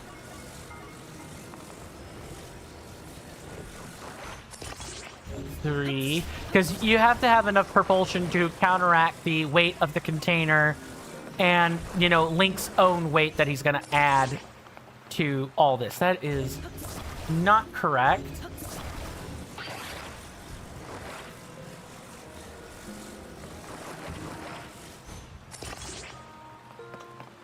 Are those all glued on the correct way? I believe they are, but this one seems weird. There, that looks a little bit more correct.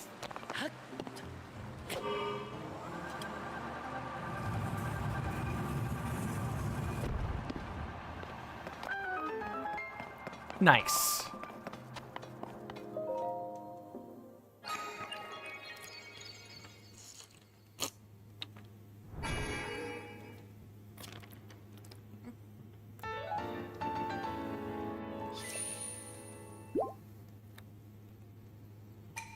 Maybe with like 6 or 8 hearts, we can make that attempt toward Phantom Ganon. I think, and you know, some decent halfway decent weapons. I think that would be reasonable. Got like the huge. We do have the Hinox hammer, the Horrible Sledge, and a few other things. But having some more really long-range pokey objects really ought to work wonders toward making sure we can keep our space with Mr. Phantom Ganon. I don't think I want to even think about him getting too close to me. I like that there are just spare fans lying around. In addition to, like, the tops of these mountains being coated in barbs. Why the random barbs? I have no idea.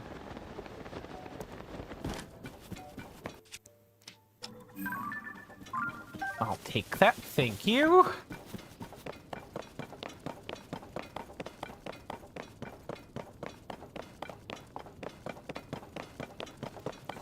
Rock, like a big rock. Very light, not a rock.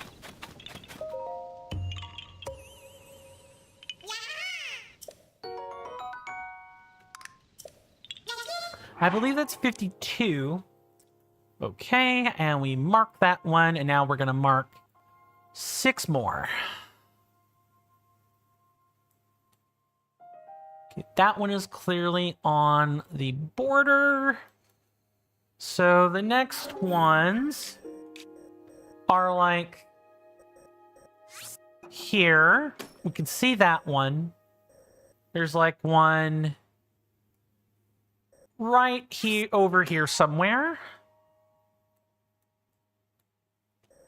There are 2 on this aisle there, 1 there, and 1 over here. And then there are actually 4. So we'll kind of mark these in order. Here and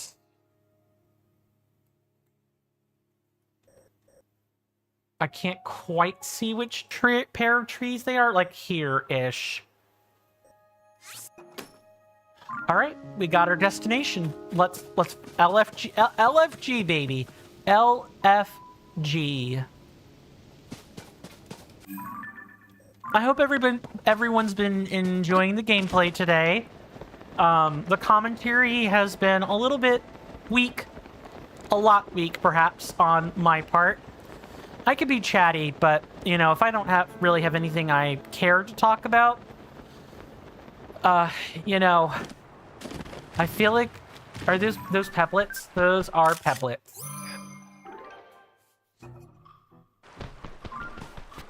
Hello, Mr. Peblet. Goodbye, Mr. Peblet. I'm just gonna knock out these other peblets here.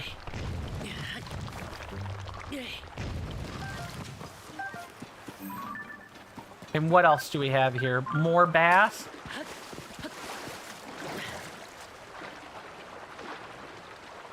Ooh, I think I need to kind of like just drop in on them. Staminoka bass. This Hyrule bass got to be the biggest fish by never getting caught until now. Its long life results in a cooked dish that will restore a lot of stamina. And then we have the Hyrule bass. Take a picture of this bad boy. How are we looking at our compendium anyway? Okay, we've got 15 out of 92 creatures. We have 13 monsters out of 110. That probably includes the bosses, by the way. 24 out of 126 different materials. 22 out of 175 pieces of equipment. And 1 out of 6 treasures. Ooh, goodness. I mean, most of the ones that we've taken a picture of have just been straight up treasure chests. Have I taken a picture? I have. Good.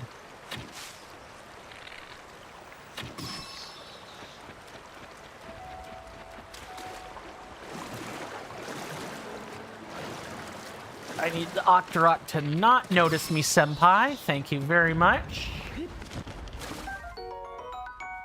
This inflatable Octorok organ has a lot of lift, so attach it to an item you want to see float. An arrow can serve as a good way to stick one to a distant object. Octorok tentacle. This can only be obtained from an Octorok type enemy. It's too acidic for cooking, but it's highly valued as an ingredient for elixirs. I'm gonna have to farm a lot of those puppies as well. Guaranteed. We are going to be doing grinding for, you know, armor upgrades and things. But not until the world is open to us. Like, we're still going to be exploring region by region, pretty much. NK asks, did I start regional phenomena? I have the quest. It is in my quest log. Have I started it? No. Or like, I guess I suppose starting would be at least having the quest, right? So I have it, but I have not made any additional progress toward that quest yet. Like I said before, my intention is definitely to collect all these Koroks first and foremost, as we start moving toward these other regions. Like, my intention is to stay on top of all this stuff so I don't fall behind. Again, I want to reduce the post-game segments to as few as humanly possible. Even if that makes the main playthrough take a little bit longer, or a lot longer in my case, because I'm a blabbermouth and I'm very good at talking. I'm generally not that great at talking at playing at the same time. I usually pick one. Even when I'm streaming, you know, I say that I can't talk and play while clearly demonstrating that I'm capable of doing it. But the more conversations I have to entertain at one time, the worse that ability becomes for me. Also, is that a chasm? Not quite the right spot.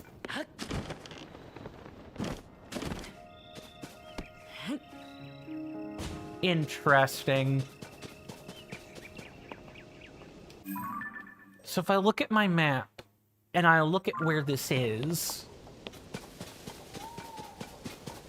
it's the same deal as before, where it's hidden from view, and I need to find it. And there's no way it's as simple as taking a sledgehammer. Something, yeah, you can't even do that. Okay, I'm gonna make a note, because I see it on my map, but just like before, the maps do not tell me how to get to these particular chasms. I'm gonna make a note of that so I can think about how I would like to go about, you know, unhiding them.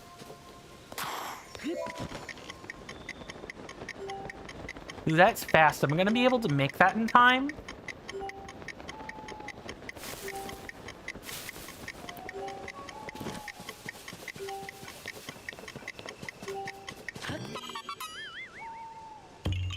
I will start making major progress toward one of these quests, one of these main quests, all in due time. Promise. Just getting into the nitty-gritty of the game and giving people plenty of time to know what to expect. That's all. Let's see. What do I want to get rid of? Maybe this? I just picked that up. That's a thick stick, and that's a stone. Okay. A stick cut off from a large tree. It isn't very sturdy, but it's heavier and... Oh yeah, this will be good for taking down, you know, Evermeans. Speaking of, do we have any of these, you know, insidious Transformative enemies nearby. I don't see one. Oh, what was that?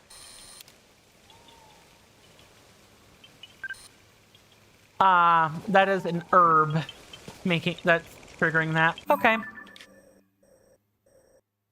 Okay, we go around this way. Sort of follow the ordering of the pins and everything.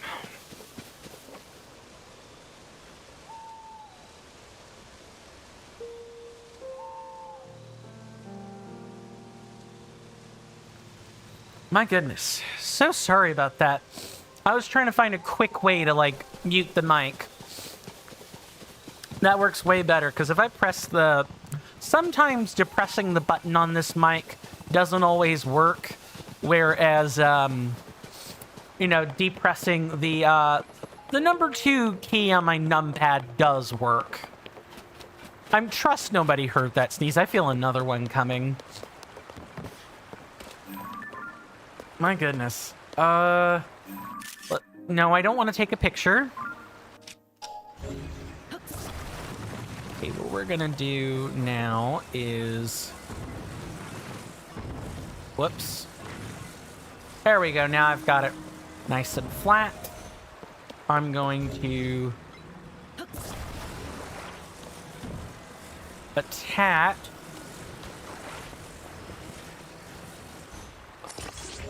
make like a sort of spot for some of these fans to like go on, so it's not just, oh, fan plus platform equals good, because I don't think that's very sturdy construction.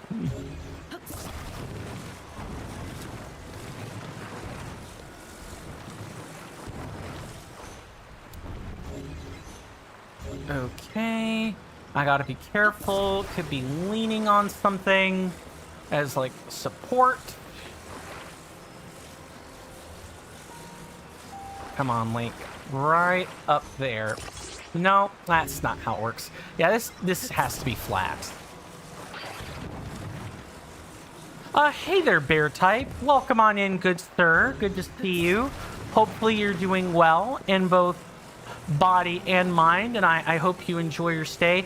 You've come in just in time. We are in the midst of making a raft to cross a river to get a Koroks seed, among other things.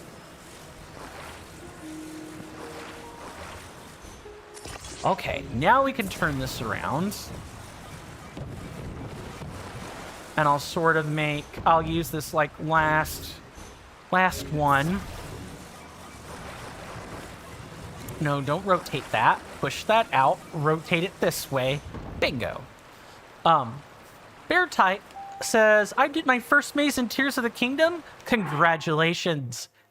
I'm glad that went well. Super easy. Got from the top right to the shrine. Awesome. Yeah, we'll get to a maze all in good time over here, but I'm glad that went well. I trust it. You said it was super easy, but did you run into any complications? You know, were there enemies to get in your way? Did you have to build things? Or like build complicated things? Like, I'm curious. Okay, it's like right here. It's just like that. Let me just tilt it around. Tilt this part back over here. And then we take out 2 fans. It's nice that they come out in stacks, too. No, it is not at all where I want you to attach to. Right there.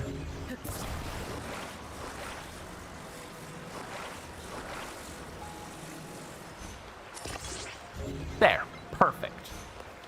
Now it's a little off-center. You did see the Gloom Hands? Yeah, I'm glad you said Gloom Hands. We bumped into some Gloom Hands over here. I killed the Gloom Hands. I found Phantom Ganon instead. That was a rough ride last stream. I spent like 9 separate attempts with almost my current loadout.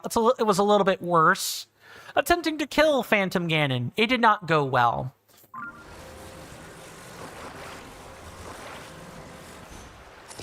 It's really strange. Like, the grid spacing is off. It's real important that's not the case.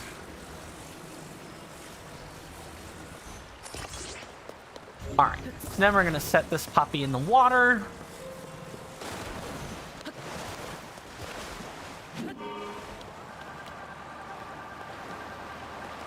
We just need to get us close. But yeah, I do know of the Gloom Hands.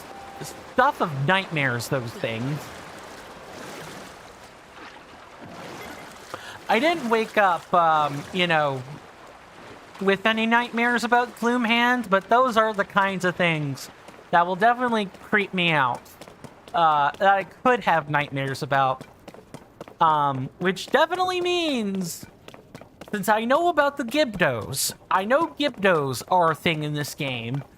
I cannot wait to actually see one in the game so I can get super creeped out by said Gibdos. What's the deal? Is this just a rock or what?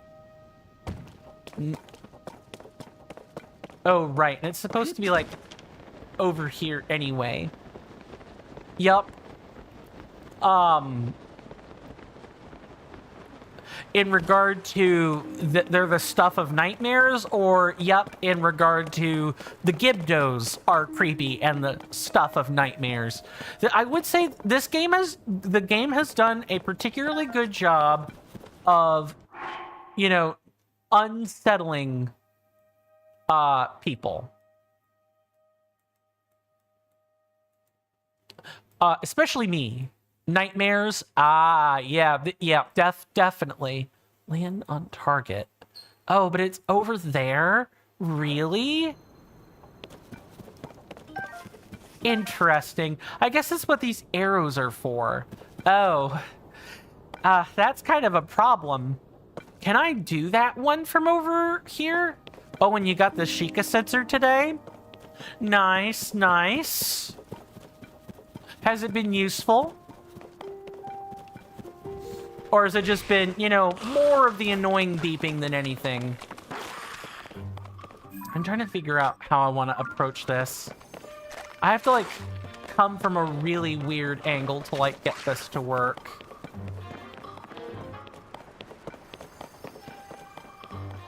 Not really, because you did the maze, so you didn't use it too much? Understood then.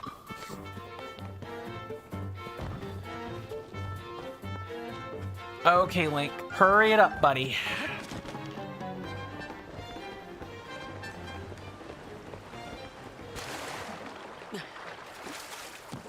There we go. We can just make a regular raft. It's fine. Is that a chest down there? Or that feels more like a rock now that I think about it. An ordinary fish that hasn't changed for ages. It can be eaten raw, but cooking it amplifies its healing benefits. I think the fans tend to spawn in front. So I think mid-flight,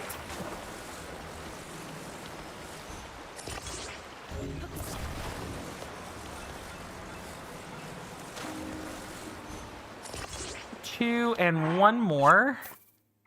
I will go to a dispenser eventually and get some more of these. I did not...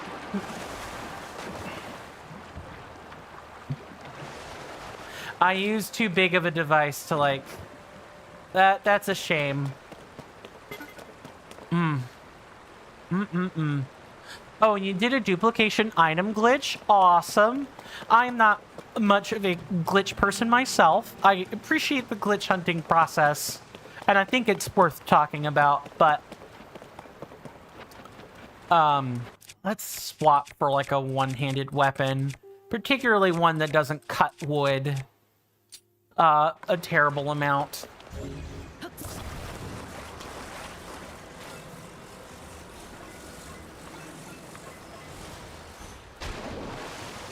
try to do this, you know, more simple instead of complicated.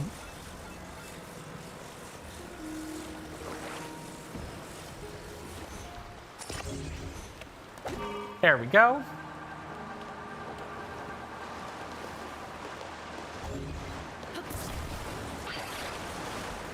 Okay, and then we do it like this.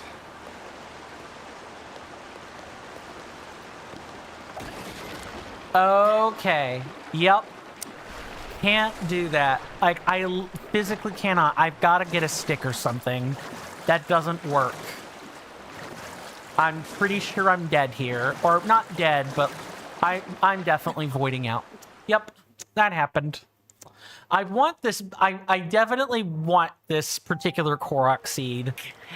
Let me make sure I've not fallen too far behind on messages. You did it for big zonites for batteries. Fair.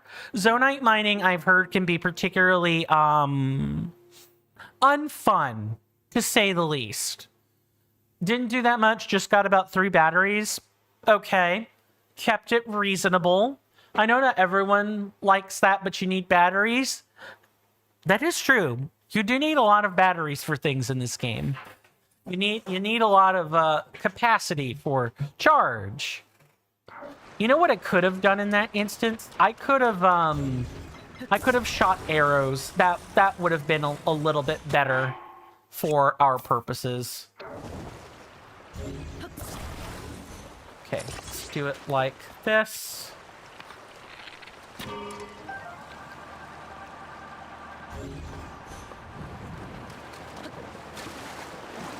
It's gone. It's gone. Dang it. Yep, that's another one. I have to obey the laws of physics. Use the recall? Good point.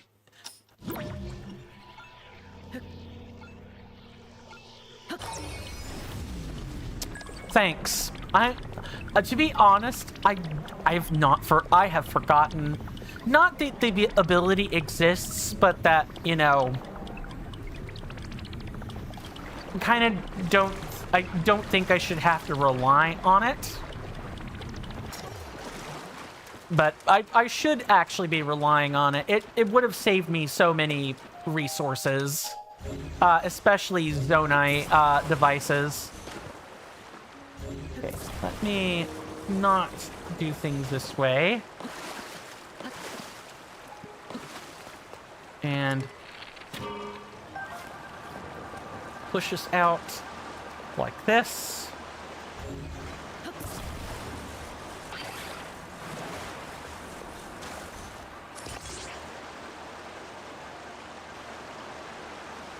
And now we wait. Thank you for the assist, Bear Type.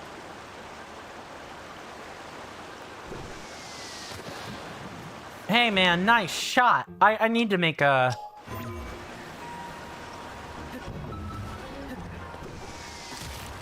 Oh no. That's not good.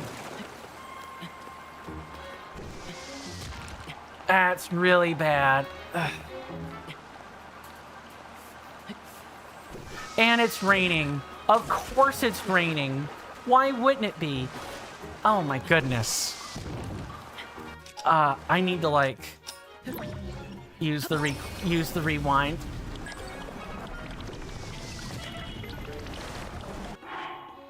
Okay.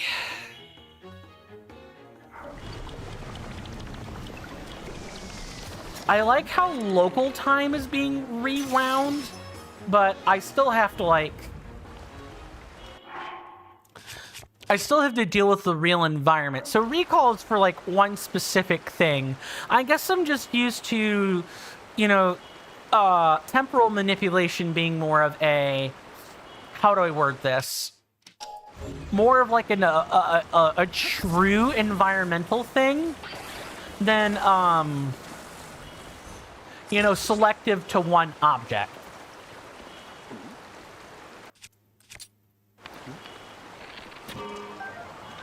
Okay, we'll push against the current there, and then we will eventually So this game really does obey a lot of the laws of physics, which I think is really cool. I'm gonna save some battery there while we wait. I think that's really cool, but I also think it can create not problems, but you kind of have to pay attention, right? If you don't pay attention to the laws of physics, you are probably not going to go very far in this game. Also, as a side note, if you're a STEM-inclined person like myself, I don't recommend trying to, like, calculate out the appropriate distance for appropriate distance for things. Like, this game does not necessarily reward you for making calculations. That is not at all what I want to do. But I think I can make this work. Right up there.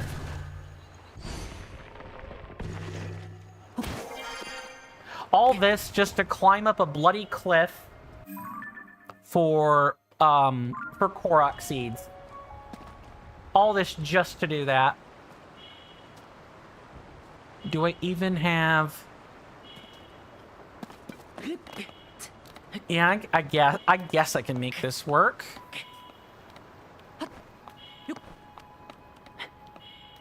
Climb up. Like so. And then we can stand and wait for our stamina recovery to come back. Link, come on. That was super stupid. Ugh.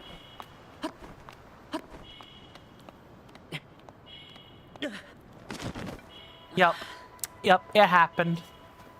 I will eventually, calibrate myself to these new constraints all over again. Promise, it's just gonna take some time. Link, do not do this. It's happening. It's happening. I can't. I can, but I feel like I can't sometimes. All right. Again.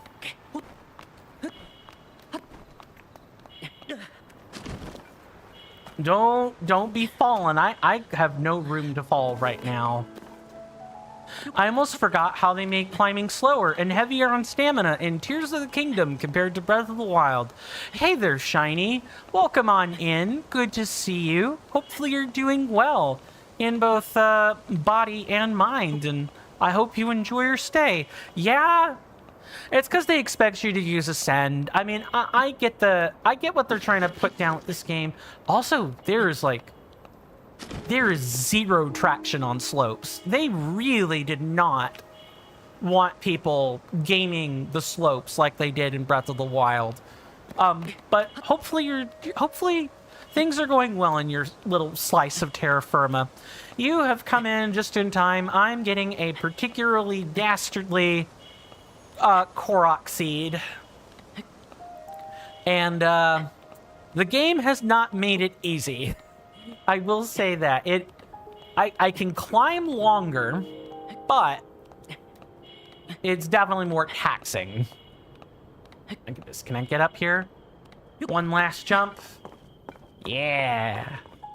All right, because we're looking for a Korok platform is what's happening. In case anyone's like, what the heck am I doing? Where the heck am I trying to go? I'm looking for the mark the target platform, aka this thing. I'm gonna save so I don't have to do that again, because I want to reload if I mess this up.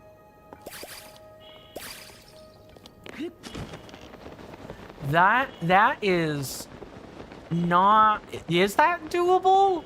It looks doable, but tight. Okay, I think if a wind had came in and maybe blown against me, that would have been a problem.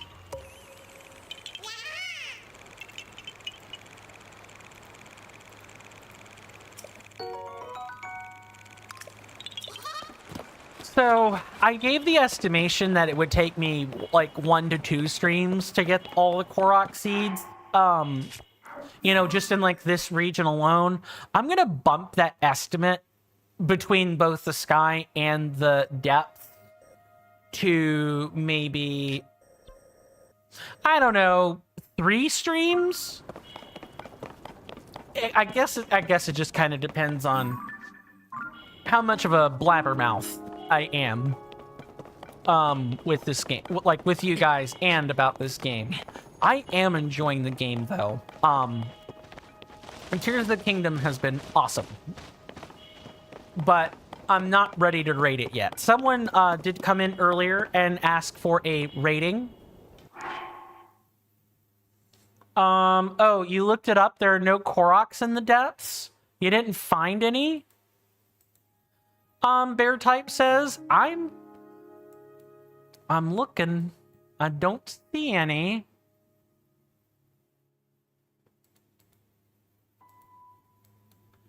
Oh. Well, that's cool.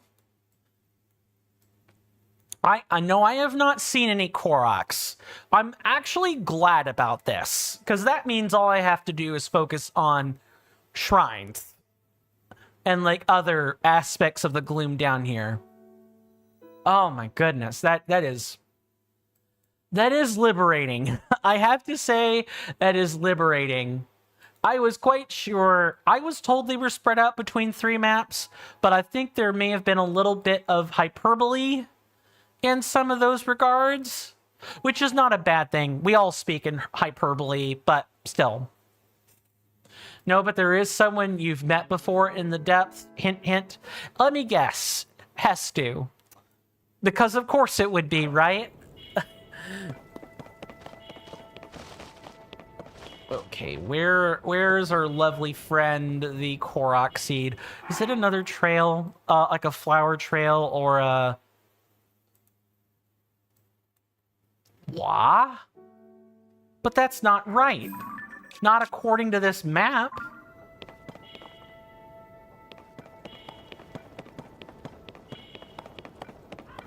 Okay, let me go let me guess. It's over here. Nope. Do you want the answer or another hint? Do I want a hint? I'll take one. Sure. Shiny says, I think in this game Koroks are less tedious in Breath of the Wild because of the Korok puzzles that give you double the seeds. You know, that's probably a good thing. You know, even though there are 1,000 of them, it looks like Nintendo did at least try to listen, which is a good thing. Oh my goodness. Okay, let me find our friend, the backpacked Korok. I know he's somewhere nearby. Am I looking at the right spot? I am looking at the right spot. He's like over here. Yup. Alright, friend. Show me where your other Korok friend is. Ah, my friend and I got separated. Hint. Throw the orb underground. Champion trials abound. Oh, Cass. Cass is underground, isn't he? Like, the fact that you rhymed there, you could have picked any 2 sentences, but the fact that you rhymed there kind of gave it away. Yep. We're going to find Mr. Cass later. That's cool. It's nice that... I will probably find him in other spots, too. Maybe. Don't tell me that, though. If Cass is restricted to the underground, I wish to figure that part out on my own. Yeah, we were just up there, friend. We were literally just up there. Wow. All right, mister. Come on.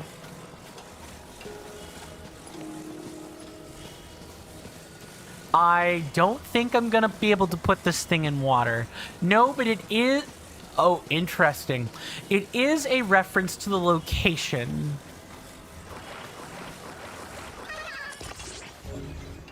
Okay. The reference to the location. I think that's about as far as I want the hints to go for that. I appreciate your restraint for this. MK, really, truly, I do. Take out device. Yep. I definitely need to wait, what? But we were...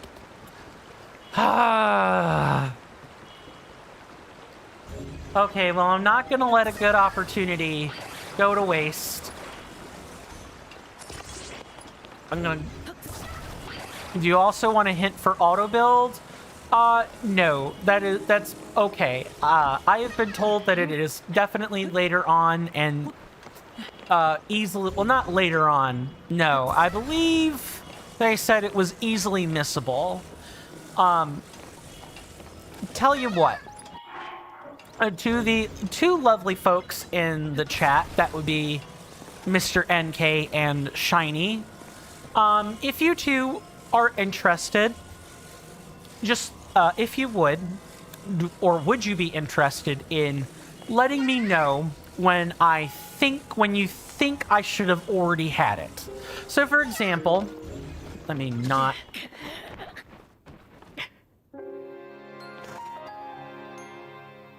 Oh my god. Okay, to finish asking the question.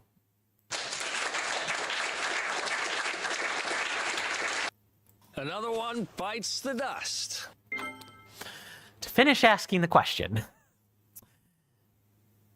Murdered by a Korok. Yes, murdered by a Korok. Korok Blight Ganon. And I bet I have to do it again. I bet I have to go find the silly Korok who pushed me off the hill and I died. That is so stupid. But I get it. It's the physics engine. That's how getting struck by a rolling object works. My goodness. Yep, I do in fact have to do that again. Here, though, I'm not going to make the same mistake of, you know, wasting a fan on this. Anyway, to finally ask my question, you know, would you two feel interested in letting me know? Ah, you scared me. You're moving me? Then you must be able to see me. Be gentle, okay? I'm in a real pickle. I was traveling with someone and got separated. Wait, there's separate dialogue for this? I cannot ask questions today.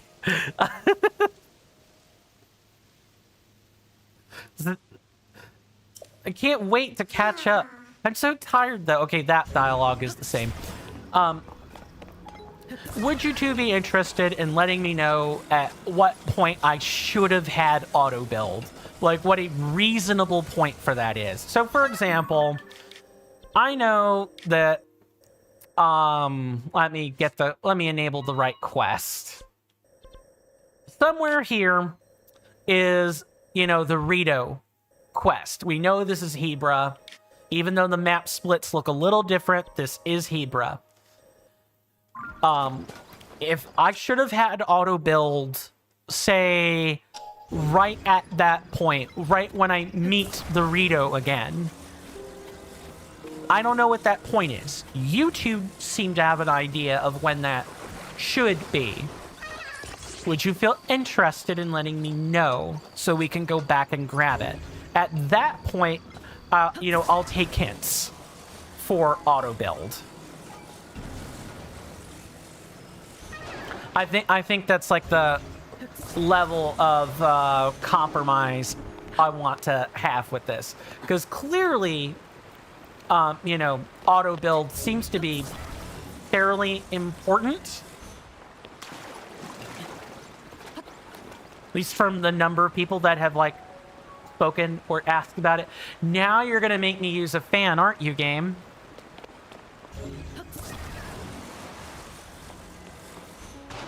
Yeah, that's exactly what's happened. No, I just need to move it. And it wants to constantly beach this thing. Chimney cricket. HE double hockey sticks, or however that line goes.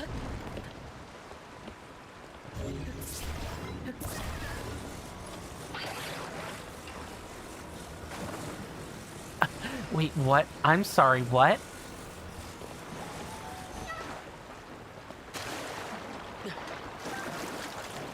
That is one way to do it. You know, you can tolerate a little water, can't you, Mr. Korok?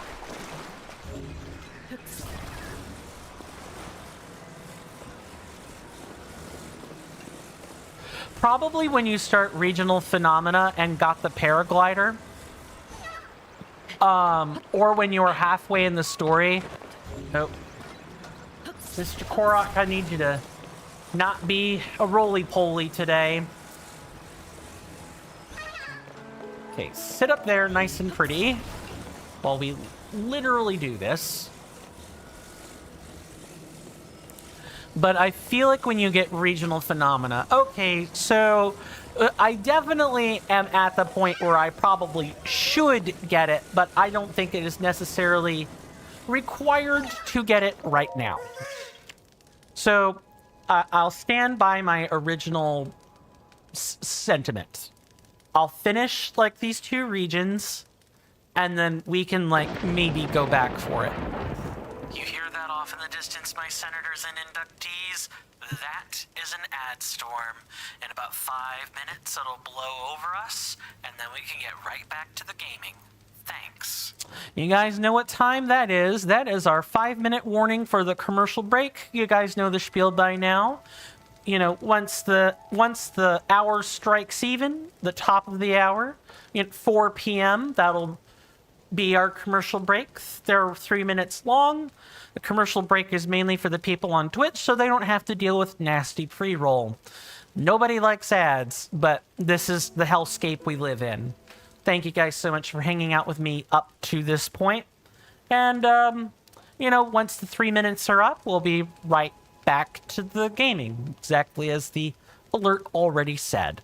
That's about as much as I'm going to say. The shilling is done already, so we could just play the game. Shiny says, auto-build is a completely separate thing from the main story, so you can grab it at any point. On your playthroughs, you usually want it pretty early to make your life easier. Okay, cool. So I think more or less you guys are saying the same thing. So I'll definitely stand by my original sentiment, which is I will collect all of the Koroks seeds. It's nice that these are bundled, because that means that we can just tick these off. You know, we'll get all the Korok seeds and probably the shrines too on the surface. And then, we'll go to the region that has the auto building on it. NK says, I feel like you should get it right now because not only do you unlock auto build, interact with the character you hinted at, and you get a warp point, a warp location to an important area. Toss the orb. Trying to think of who else that might be. Because I know about I'm still thinking about those hints, but I'm pretty sure we'll discover that in due time. Understood, but I've drawn my line. I also want a chance to experience the game and all of its difficulty. You know, this game is not easy, right? It's easier than Breath of the Wild, but there are also more things to do here. It's also just a more... Wait, what? I'm sorry, what? Hanging egg... Oh, okay. I was about to say... Clearly, we're not... There really shouldn't be... Oh. Coin, use your eyeballs. What do I even have for this? I bet people feel like this right now. I can feel my wits evaporating in your mere presence. And I should probably update that counter.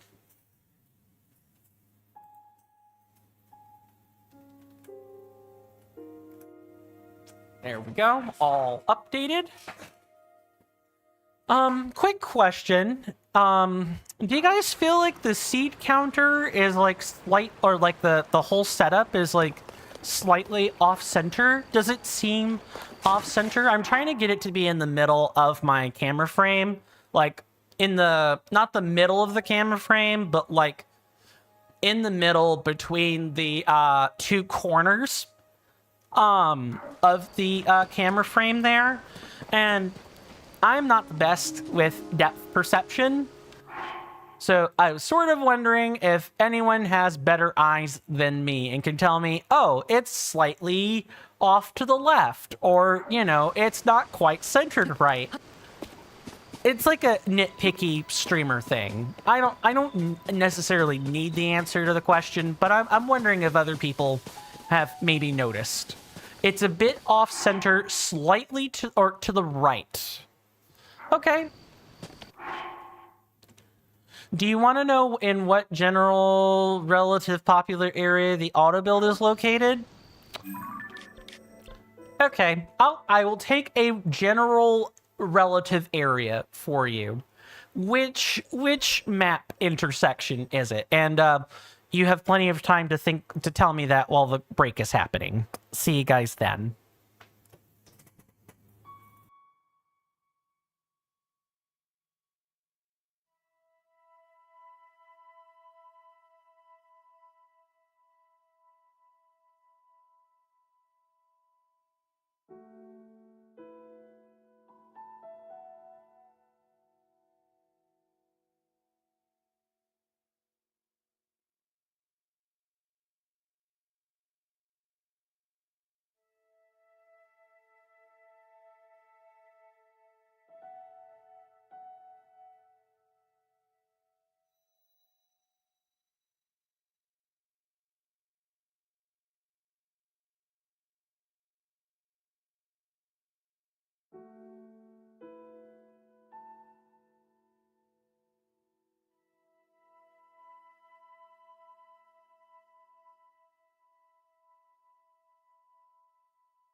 Sorry about that, folks. I am back. I hope everybody enjoyed their commercial break.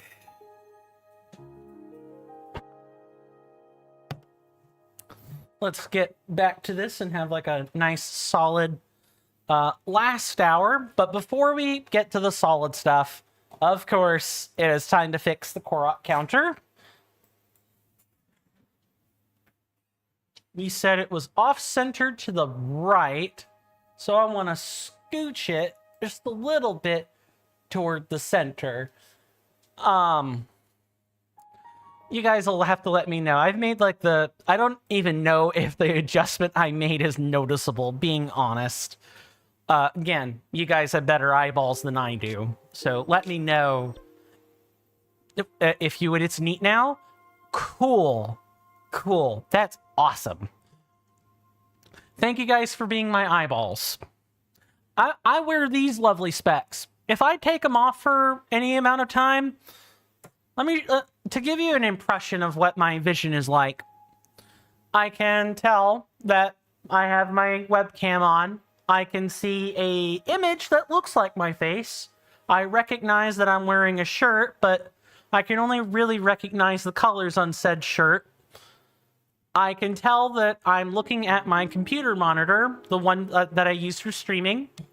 I can tell that I'm looking at a geographical map displayed on a part of the computer screen. I can tell that I've got my OBS docs. I can tell what I'm looking at generally. But I can't see any detail. No outlines. I need my glasses for that. I am both nearsighted and astigmatic. I have astigmatism, so, you know, I see fuzzy blobs if I don't wear corrective lenses. It's on my permit as well. You know, it's on all the necessary legal documents you would expect it to be on. I need glasses. I can't, you know, see without my glasses. Think Velma from the Scooby-Doo series. My glasses, I can't see without my glasses. Of course, people on Twitch can always have fun with that, you know. I have a chat reward that's like literally take off my glasses for 5 minutes. And it's gonna suck. I basically can't read chat for the entire 5 minutes, like at all. So people should be very aware before they, you know, activate that particular reward. But that's the whole point of the channel rewards is there's chaos. Is that, you know, there's like induced chaos. So NK, I believe, said it was on the Great Plateau. And the Great Plateau is this nice... Oh, hang on a minute. Oh, it's like here. I can't see the outline for it, but I'm pretty sure it's like this general area. If I remember my, you know, Breath of the Wild correctly. Let's mark some new Koroks to find. This will only take me a moment. I'm fairly good at marking approximate spots, like right here. There's another one in the water, near the water reservoir, probably right about here. Yeah, that even seems almost correct without zooming in. Wow, we've actually worked our way up to the castle. Okay, cool. So after those three...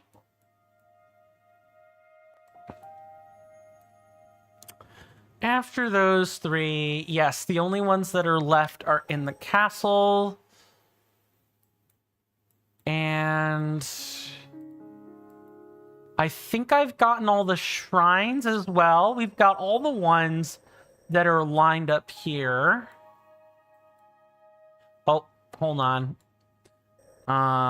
Ranch. There is one at the ranch ruins. I did not get that one. Okay, good. I'm glad I spotted that. That would have been really bad to have to go and issue correction for, and or go back during cleanup later. There's one out here, and then there is one over here. Okay, now we can keep moving. Sorry about that.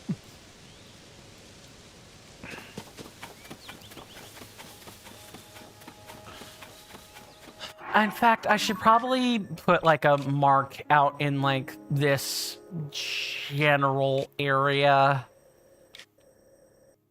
Because we had...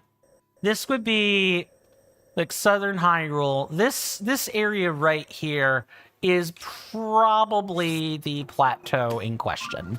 I'll put a star there. That's like a big tip I can give everybody. If the map system gives you, you know, material or gives you options to mark spots on your map, you should take advantage. Because if you don't take advantage of them, you'll end up getting turned or lost. This was true in Breath of the Wild. It's even more true now in Tears of the Kingdom, where there's 2 or 3 times as much map as there was before.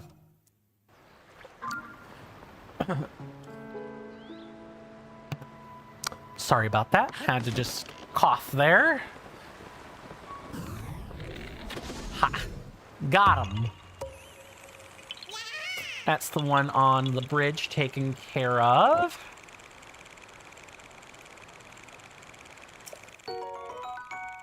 I'd say in this game, missing a shrine out isn't that much of a problem. If you've visited the depths, see any teleportation mark there and try to see what's there on the surface. Yeah, I suppose that's something else as well that I can say is, unlike Breath of the Wild where you only have one map, because the depth, the shrines mirror each other, and you'll find the same shrine on the surface as you will in the depth, or you'll find them in the same spot. You know, Shiny is correct. You can absolutely use this in order to, you know, kind of get your bearings. You can even map out the depths fully first. I don't recommend that, but it is something you can do. You can literally make a point to superimpose the map of the depth and just find all your marks like this. You can actually do that. Thank you for the the extra addendum on that, Shiny. Much appreciated. Okay, I've gone over the pin. I need to find where Korok is. I pray tell it's not another flower trail one. Ah, I see it. It's over there. Don't worry, I will also be making a list of tips and tricks. You know, once we've kind of opened up the most of the map, you know, I can kind of get into more of the walkthrough aspect of my streams. Right now, we're very much learning how everything works. And this is where I think you guys are the most important feature of the streams, is that, you know, you can help me come up with discovering all the tips and tricks that an average player might be expected to figure out as, you know, the game continues to be played. Not glitches. Glitches are always a step above and beyond. If you can master glitch, that's great. You know, if you want to break the game on your own, that is more than awesome. And again, we will go over the glitches, you know, at the end of the Let's Play, after we've rolled the final credits and seen all the scenes and figure out, oh, how much of the game did we actually complete? Again, I feel pretty good about the 99.42% of the game. I thought for a second there were 2 Koroks seeds back to back. That's not the case. I feel pretty good about that percentage number, but I did not get there without you guys. And also, not only did I not get there without you guys, I just lost my train of thought. Let me read chat and see if I can't remember. Shiny says, I will say there's exactly one shrine that is slightly off compared to the light route in the depths. It's not anything useful, it's just a small nitpick. Okay, let me push that out and not bonk poor Link on the head with, oh, nope. I think I have it right. Oh, I actually don't have it correct, or it's just not... It's not on right. Oh. It would help if I actually took a look at the image. Okay. Yep, got it.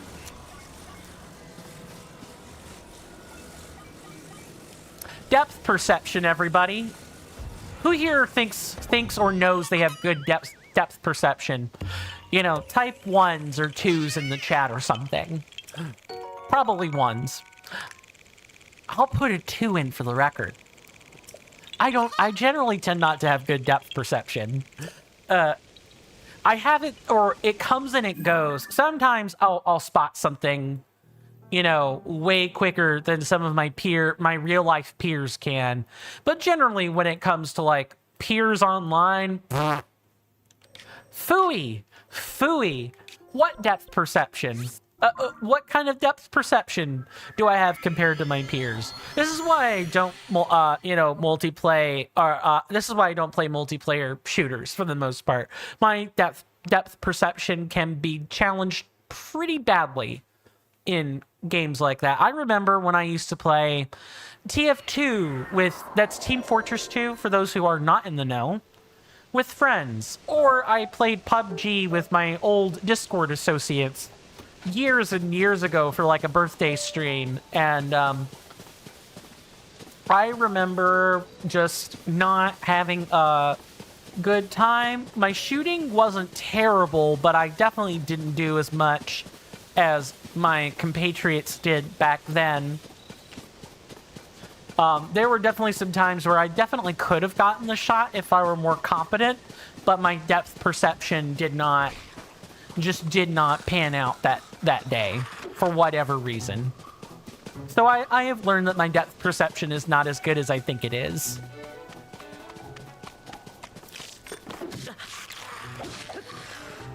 That'll be enough of that.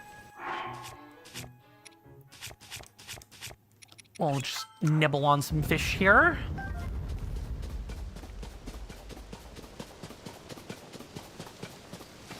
So it's probably inside that building there, or somewhere nearby, or around that building. Let's also not waste, let's not waste, powerful weapons for cheap creatures.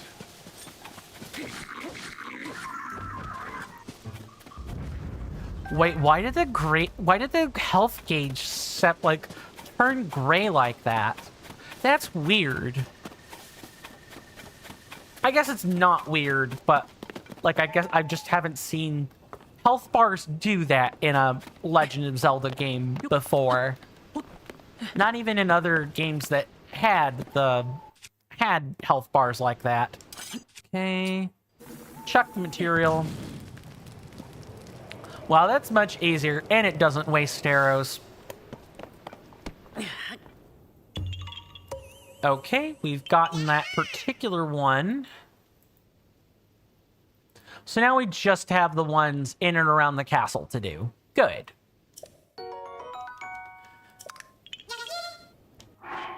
$63. Okay, I'll go ahead and edit the count.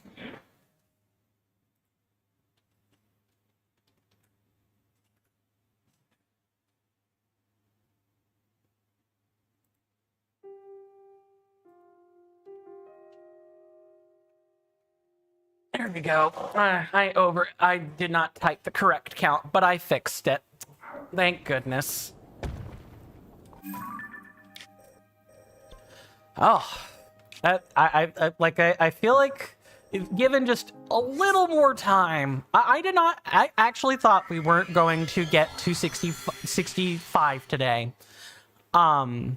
I thought we would maybe stop at like 60, which was like my low ball estimate on Korok seeds. I'm actually impressed with the amount of progress we've made on this today. And it looks like there are no less than like 12 Korok, or 12 or even 15 more Korok seeds that are in the area, not counting the 2 I'm about to collect right now. So I'm not impressed with myself But I am happy with the progress we've made. Even though, you know, we haven't started, we actually haven't made real progress toward regional phenomena. We haven't made a single lick of progress toward any of the quests. We've gotten what I wanted accomplished today, which was... I have to actually dive this. Wow, they sure did make the checks for these a little bit more strict, huh? Link, get up there. Thank you. You got up there before. There was no reason you couldn't have gotten up there now, buddy.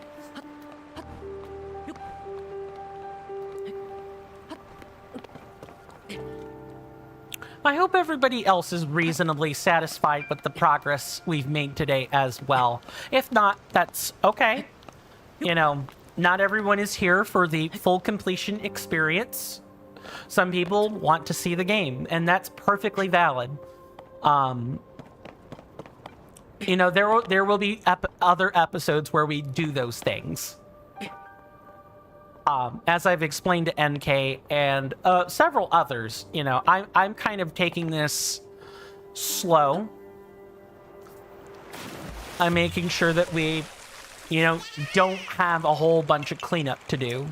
Unlike in Breath of the Wild, where I literally scoured around to get like the last 10 seeds, and the last 10 seeds took me like 2 streams together to get them all collected. I would like to avoid that. If I have to, I have to. You know, I'm not just gonna say, ugh, too much work. Or, I mean, why would I fully complete games if that were the case then? But the less running around I have to do after, you know, the main plot has been beaten and, you know, all we're basically waiting on is, you know, the game to line up for us to have done everything there is to do before we killed Ganon. Just like, I believe this time it's Ganondorf that we're after. Last time it was Ganon himself. This time it's the man that made the beast. The man that was the beast. Mr. Ganondorf.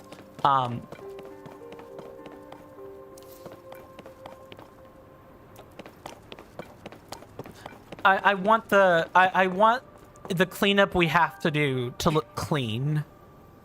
I hope everybody gets what I'm putting down with that. Also, we have marked a Koroks seed, so let's do that. Let's also update that on the map. I guess I could, like, update the map, you know, after we've closed stream for the day. I don't know. I know this really does waste quite a bit of time, but at the same time, I find my workflow is easier to manage if I'm marking it off on the object map as I like get each seed. Shiny says they've completed this game a few times, so you just watch people play the game and have fun. I am having fun. I will say that. I know I'm not the most expressive person ever. I market this stream as more of a still place rather than a constantly bopping, jiving, and moving place. I do bop and jive and move, but yeah, use this and make a shortcut for ourselves. That just saved us a ton of time.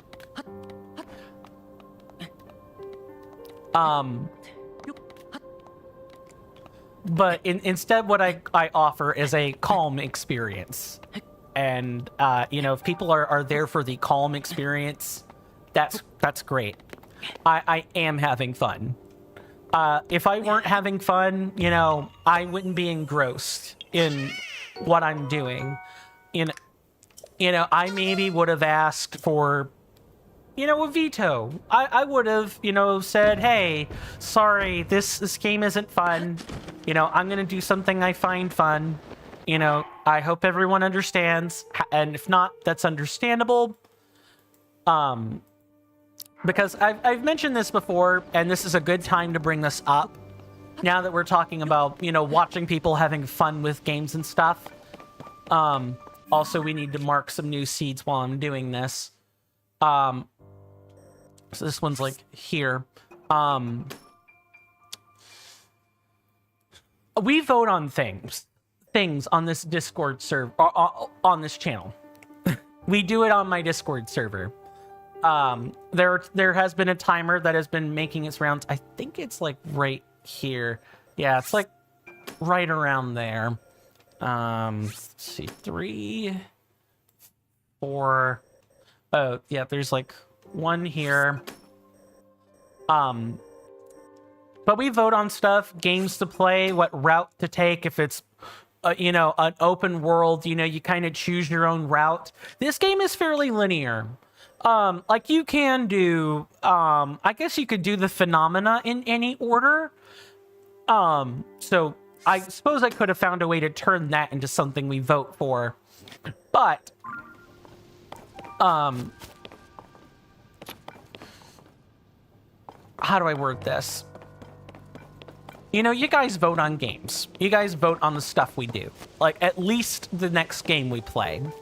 Sometimes, and I'm thinking about it this time, you know, asking, do you guys mind if I, like, exercise a streamer's choice on this? I'm still thinking about how exactly I want to handle setting up the vote for the next game, but I've got at least the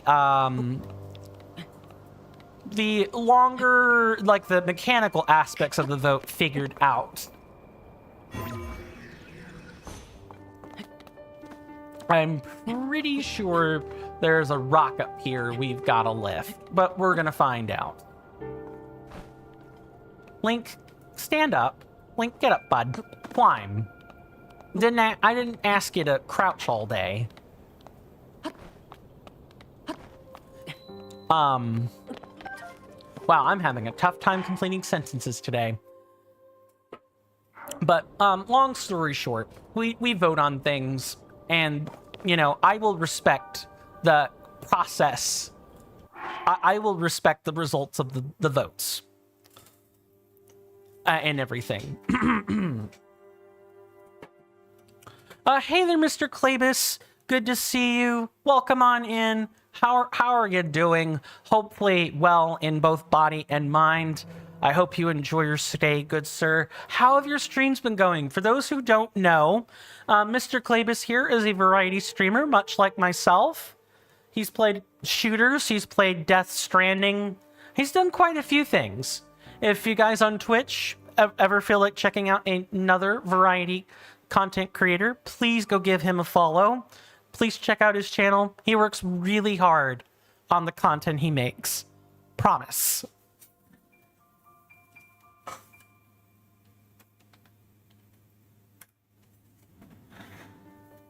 How have the streams been going, good sir? Last thing you were streaming was Death Stranding 2. I hope that's been fun. Klebus says, doing all good.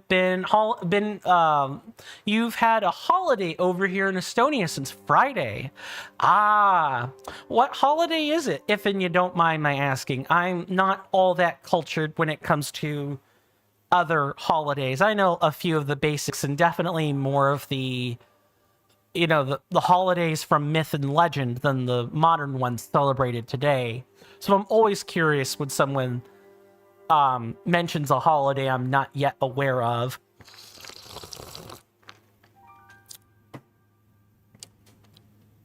Trying to think if there's anything unique to the US. Maybe 4th of July?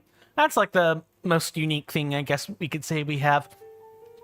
Shiny says, when it comes to regional... Oh, hold on. I missed another statement from Shiny. Let me go back.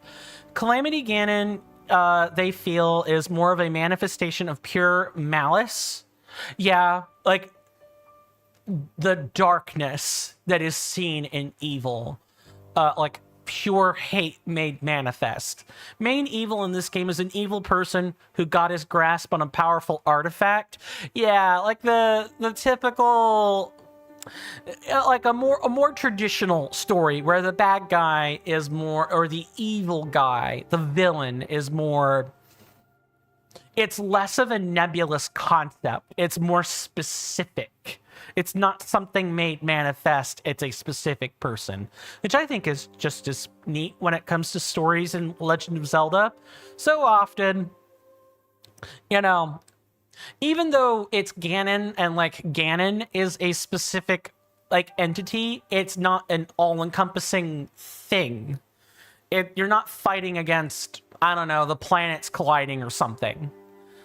Ganon is like a real entity. Here in this specific set of games from Breath of the Wild onward, Ganon is more nebulous, if I could say it that way. It's not that people can't define Ganon, and specifically Calamity Ganon, I guess I should say. It's more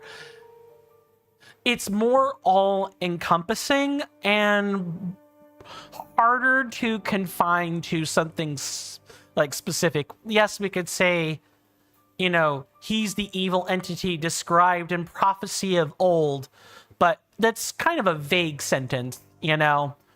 You could change the game, you could change the proper nouns, and you'll get the same story. You see what I'm saying?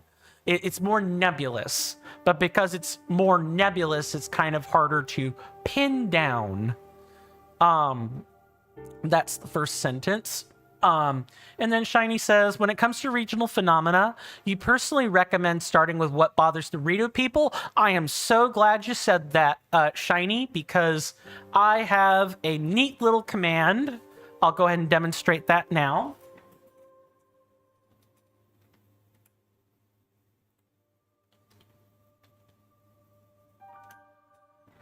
I'll do that as well for the Twitch folks. I did my homework. I know what the canon intended path is, and I intend to follow it.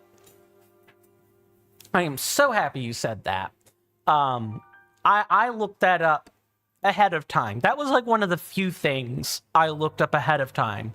The rest of the knowledge that I have about Tears of the Kingdom, what I do know before having met anyone or actually having played the game, comes directly from, you know, either you guys or, you know, my sibling or stuff I found on the internet.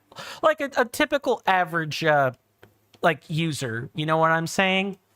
Moving back over to Twitch, last thing I'll reply to, and then we can keep moving.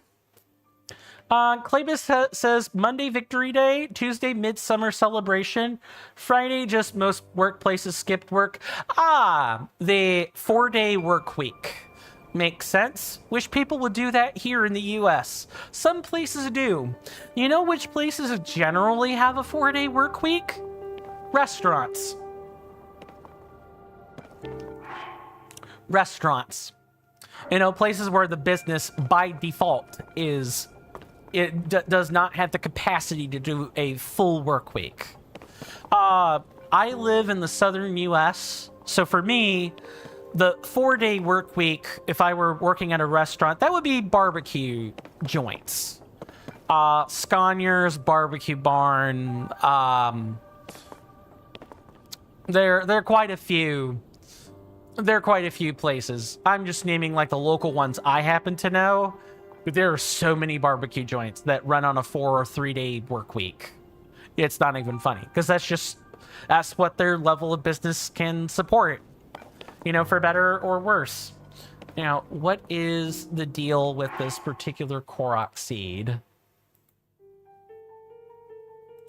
Okay, I need to find a platform to keep going. But the fact that some of these seem like national... or aka a state holiday. That's cool. I hope you've been enjoying the holidays. Hopefully plenty of good food, good company, all that fun stuff. Shiny says, I don't really mean it in canon order, but more of the thing you get there is going to be tremendous to get early. Makes sense. They kind of happen to be the same thing in this context then. Yeah, streamed 6 hours of Death Stranding 2. If and you feel so inclined, Mr. Clabus, would you be willing to mention a bit about Death Stranding 2? Like, I know it's an adventure game, if I recall correctly, but the audience may also be interested in knowing about that. I'm gonna go ahead and I need to time this very carefully. Or, you know, the ledge can just naturally do that. Cool. Nice job, Mr. Link. Death Stranding sounds like a good time. I'm sure I'm sure that was enjoyable. Oh, okay. Sure. That's number 1. Where's some of the other ones? There's another. And there's a third. Is that just 3?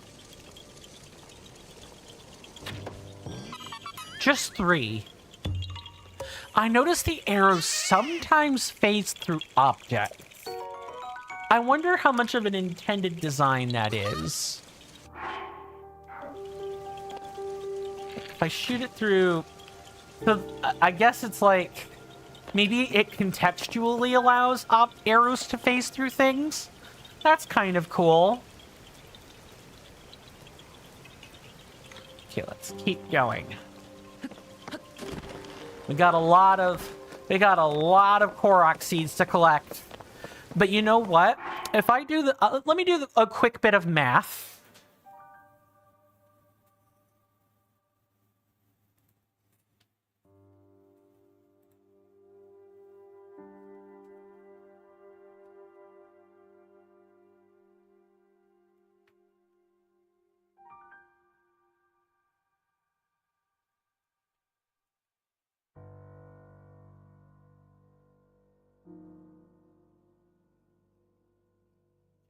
We have made it about 6% through the game.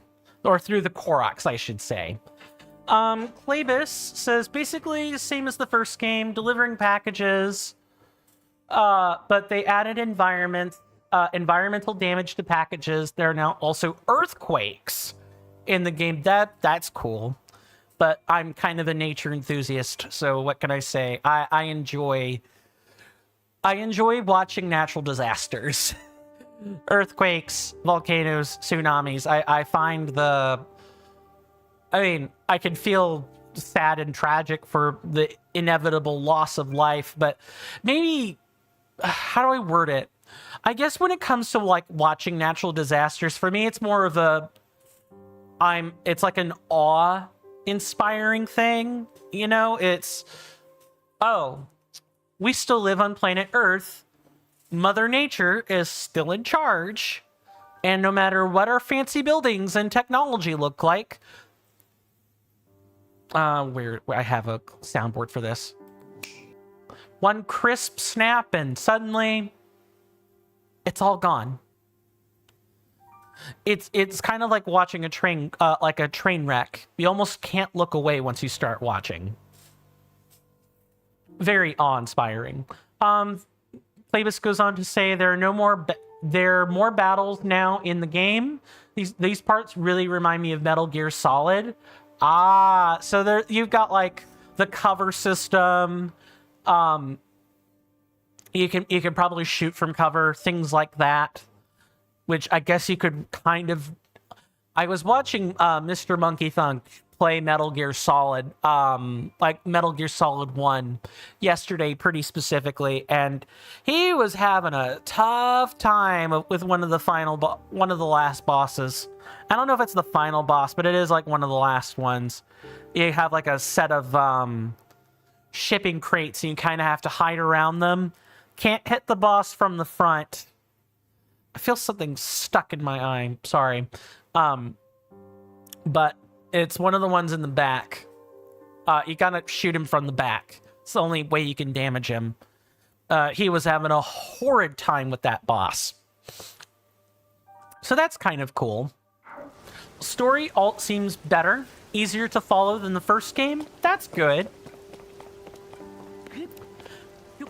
That's good. And probably a lot of tightening up on the script writing. I'm sorry. I'm really just... Give me 1 second, guys. I feel like I need to go take care of this really quick.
think...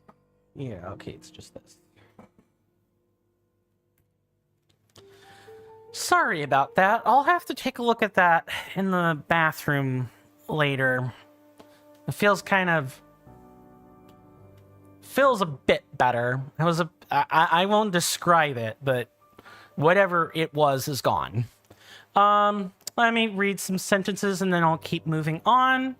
Claybus goes on to explain the game is around 40 hours for story. If you do everything, then it's 60 to 100 hours.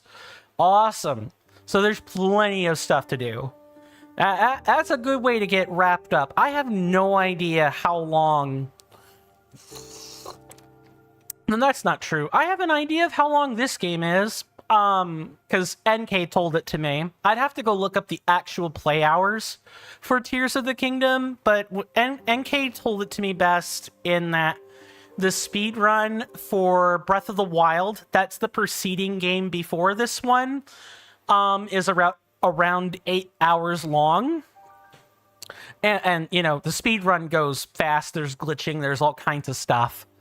And that's for full completion. Full completion in this game is around 28 hours. So it's like over 2.5 times the amount of time required to speed run the 100% full completion state of the game. So that's a long, like if we were to actually unfold that into like an average playthrough, that's like about the same scope. At least the same scope, but maybe a little bit more. So that's a pretty long game we're talking about there. Like 100 hours to 60 to 100 hours to do it all is... I'm using the generous end of the spectrum or the range there. If you can do it in 60, that's impressive. If you have to take 100, you have to take 100. But that at least means there's lots of game to play. I hope you continue to enjoy it.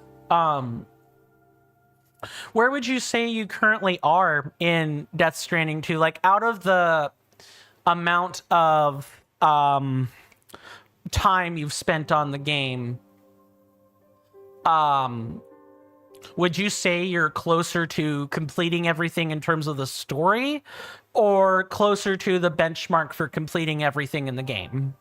I'm just kind of curious as to where your progress is. Around 5 hours, episode 3. Oh, so you've got a long way to go then, is what you're telling me. NK says any percent, meaning that you could do anything to get the fastest possible time in Breath of the Wild, is 23 to 30 minutes. Yeah, that sounds right. Like with the glitching you need to enable wrong warp. Enable wrong warp, you know, skip getting the runes or whatever. Yeah, that makes sense. I know that you can defeat Calamity Ganon with nothing but a bunch of cuckoos and a fine horse. You really don't need anything else. And maybe the Bow of Light. I'm not even 100% sure of that either. Shiny asks, you were thinking of asking, but I'm 99% sure you know the answer. I have to repair the controller. Are you playing the game on the Switch or Switch 2? I am playing on the Switch. Your boy is broke and cannot afford a Switch 2. No, you can't skip the Great Plateau? I was under the impression that you could. If you can't, I mean, that's just as impressive. Switch 2 is the shitty LCD screen? That's fair. Hey, some people don't like the LCD screens. Oh, that's a joke. I suppose, yeah, I don't know.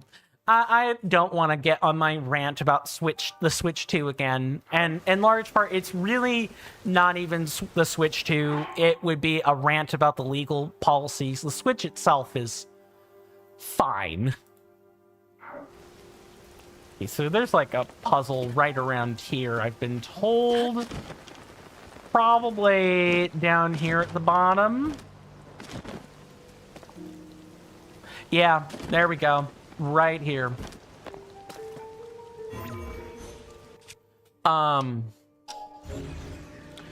You play on your trusty Switch OLED. It's, in your opinion, a much better option than what the Switch 2 is right now. Yeah, look, I don't begrudge people for their Switch 2s. I really don't. And it's not the specs. I could live with the specs. The specs seem fine. I'm playing on a Switch 1 after all. And, I was the kind of person that didn't really give, two rat tails about, about graphics. I mean, I've played Dark Souls 1 on the channel. I played Doki Doki Literature Club on the channel before, mainly when I was still streaming just to Twitch. That was a long time ago. And other stuff. Graphics don't bother me. It's the legal policy. I get used to specs all the time. I've played at 20 FPS, 30 FPS, 60 FPS, 120 FPS. The only thing I haven't done is 240 plus. Or other, non-traditional speeds. I've played at most conventional speeds for games. And it's not the specs. It's not the frame rates of the games. It's none of that. All of it comes back to the legal policy. I cannot, in good conscience, support a company that is being so ham-fisted with its legal team right now. But that is about as much as I reasonably want to say. A lot of us here are Switch enthusiasts. I myself enjoy my Switch, and I have quite a few games I could bring to you guys on the Switch. Not even just Zelda. I have the Metroid Prime Remaster. I have Metroid Dread that I could play for the channel. I've got Astral Chain or Fire Emblem Three Houses. I don't have some of the other ones, of course, but I at least have Three Houses. I have what is presumably considered a pretty good Fire Emblem game. I've got a few things. I've got a few things I can play. I have no qualms about specs or internal or related to the console. It's the stuff that everybody's upset about. Because of course it is.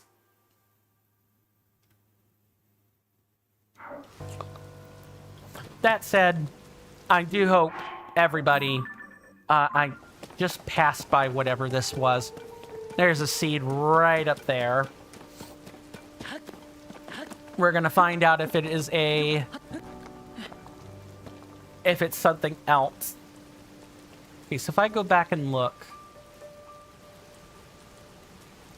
Aha. I see. So... that we're looking for a flower trail, right?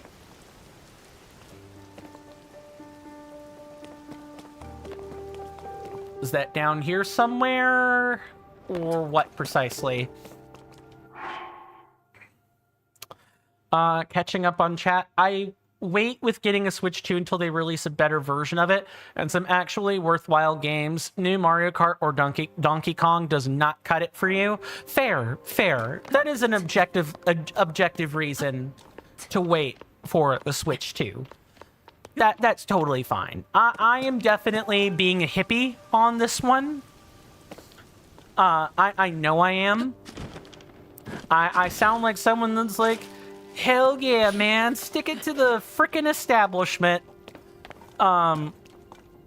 You know, who needs the factories and their cars and their automated, their automated robot systems? F that stuff.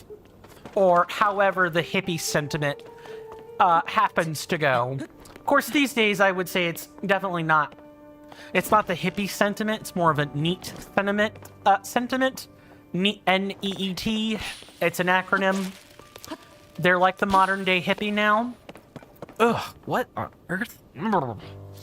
Ugh, nose. A nose is doing awful things. Where did this go? I hate when they do this.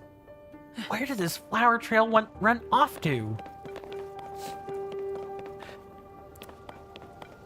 I feel a sneeze coming on.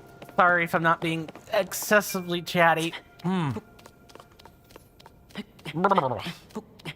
Anyone else ever have a sneeze? I'm not trying to like suppress a sneeze, and it maybe isn't a sneeze, but the tip of my nose is like extra itchy. Ugh. Do not like. Where is this? Hold on, I gotta zoom in on this one.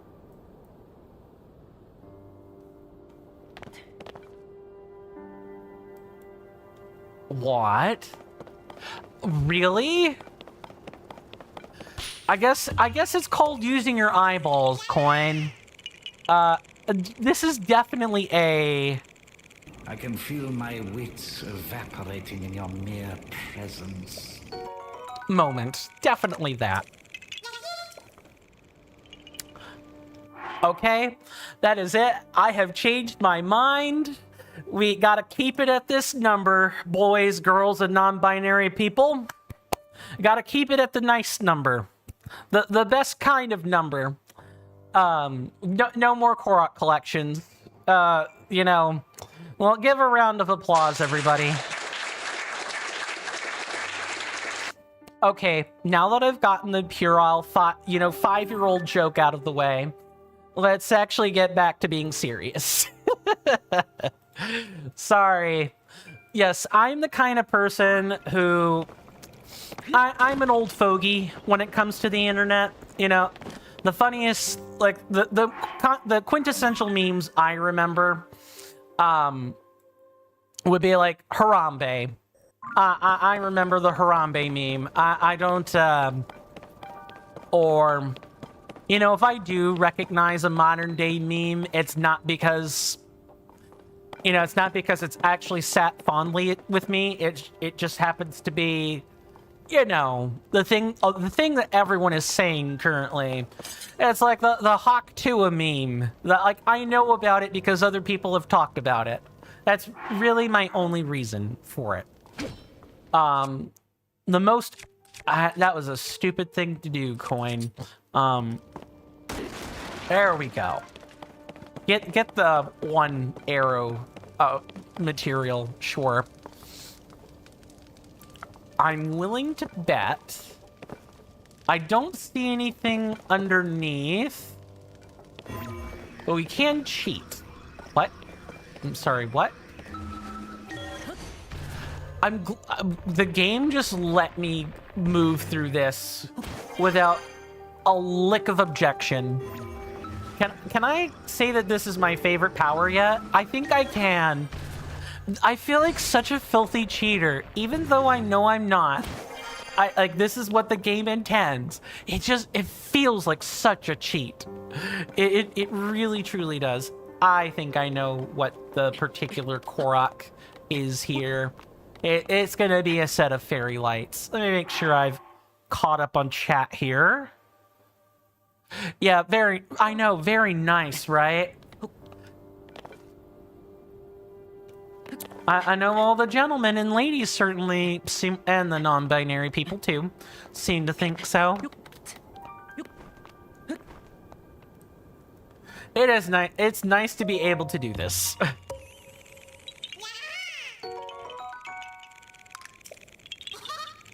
Okay, I have marked yet another Korok seed. I actually did not think we were going to get to 70.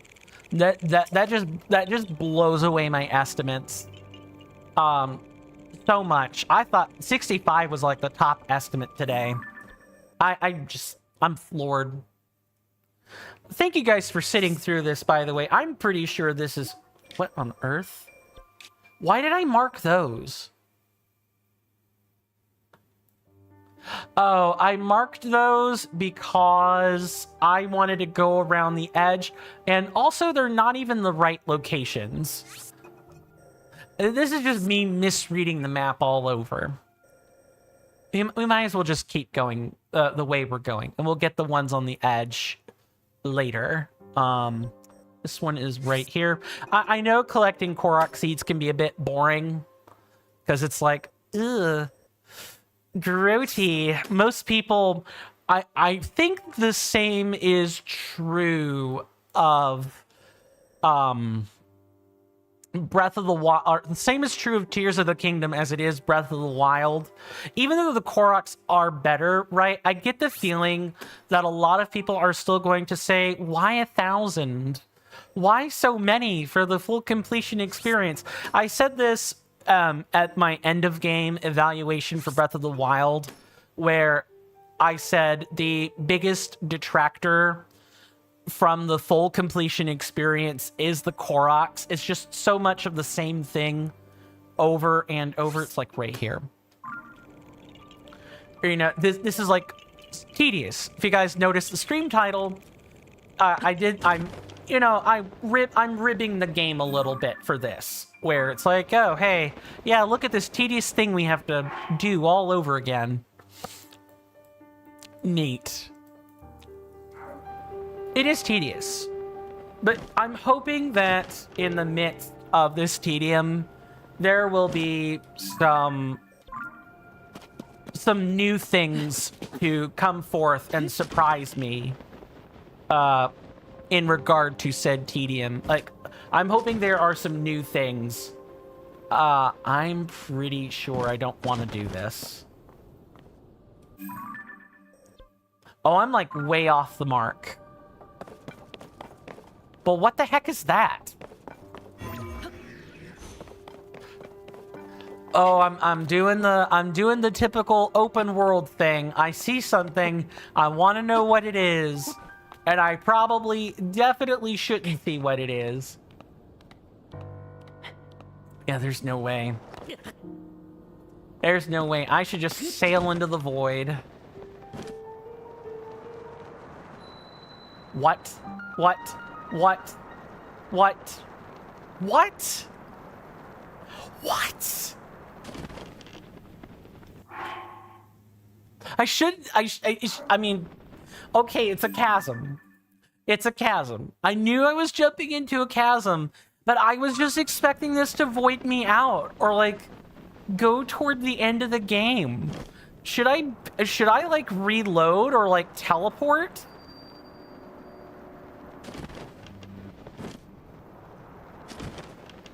I feel like I shouldn't be here. What is that? Shock-like.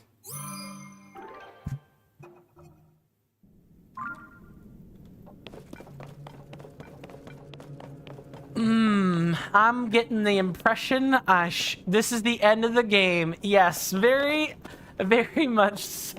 The end of the game. I am gonna get out of here before bad things happen to me. Let's not do that. Let's get out of here. Teleport, it's an end game area. Got it. Don't jump into the Hyrule Castle Chasm unless you intend to complete the game. Understood. Oh, man. That was not intentional, by the way. That was not intentional. I feel nature's call. And for those that are new here, whenever I say nature's call, that's a code for I gotta go sit on the porcelain throne, or insert other typical phrases for needing to relieve oneself. That this is just my particular catchphrase is nature's call. And because of the time that we have left, we have maybe a minute. I am going to go ahead and conclude the stream here. Let me go ahead and save as well before we do that. Oh, hello. Oh, I almost feel like this. I'll have to talk to some folks that are on the Twitch side about this and, ask their opinions about some things based on what I'm getting on out of my Whisper panel. But yeah, you guys have been awesome. Thank you guys so much for coming in today and, hanging out with me. I appreciate all of the tips, the tricks. I appreciate, again, I'll reiterate that I appreciate the respect to not spoil things. For those of you on Twitch, I will adapt that tag. I will put in that tag accordingly starting tomorrow. This has been another episode of The Legend of Zelda Breath of the Wild. And today, since I am cutting and running, I would raid like I did yesterday, but I've got food and I got to do this whole thing. So I'm going to cut and run. We will be back tomorrow at the same time, picking right back up from where we left off. You guys have been awesome, truly. You guys know the algorithmic stuff to do for you guys on Twitch. That'll be underneath the video player in the About Me section. For you guys on YouTube, there's a description. If you click on that, there is a link tree. Feel free to fiddle around with any and all of that. You'll find my Discord server on there. You will find the other major Discord server that I am a part of. That server kind of represents my origin story, and the men on there are really nice people, really nice gentlemen. If you join that server, please give them my regards. Other stuff I'll let you guys fiddle around with all on your own. Yeah, tomorrow we're going to clean up Koroks, clean up shrines, go see some caves, and then hopefully we'll start marching toward the Great Plateau and get the auto builder. Like, that'll be our next thing to do. I'll also come back tomorrow with, where to open up these two chasms to the left and right of Hyrule Castle. I'll look into that and come back to you guys with an answer. Hopefully a definitive one. I believe that'll do it, everybody. Senators, inductees, thank you again. You guys have been great. This has been another episode of Tears of the Kingdom. And with that, stay safe out there. Take care of yourselves. You're welcome in my hallowed halls anytime. And with that, goodbye.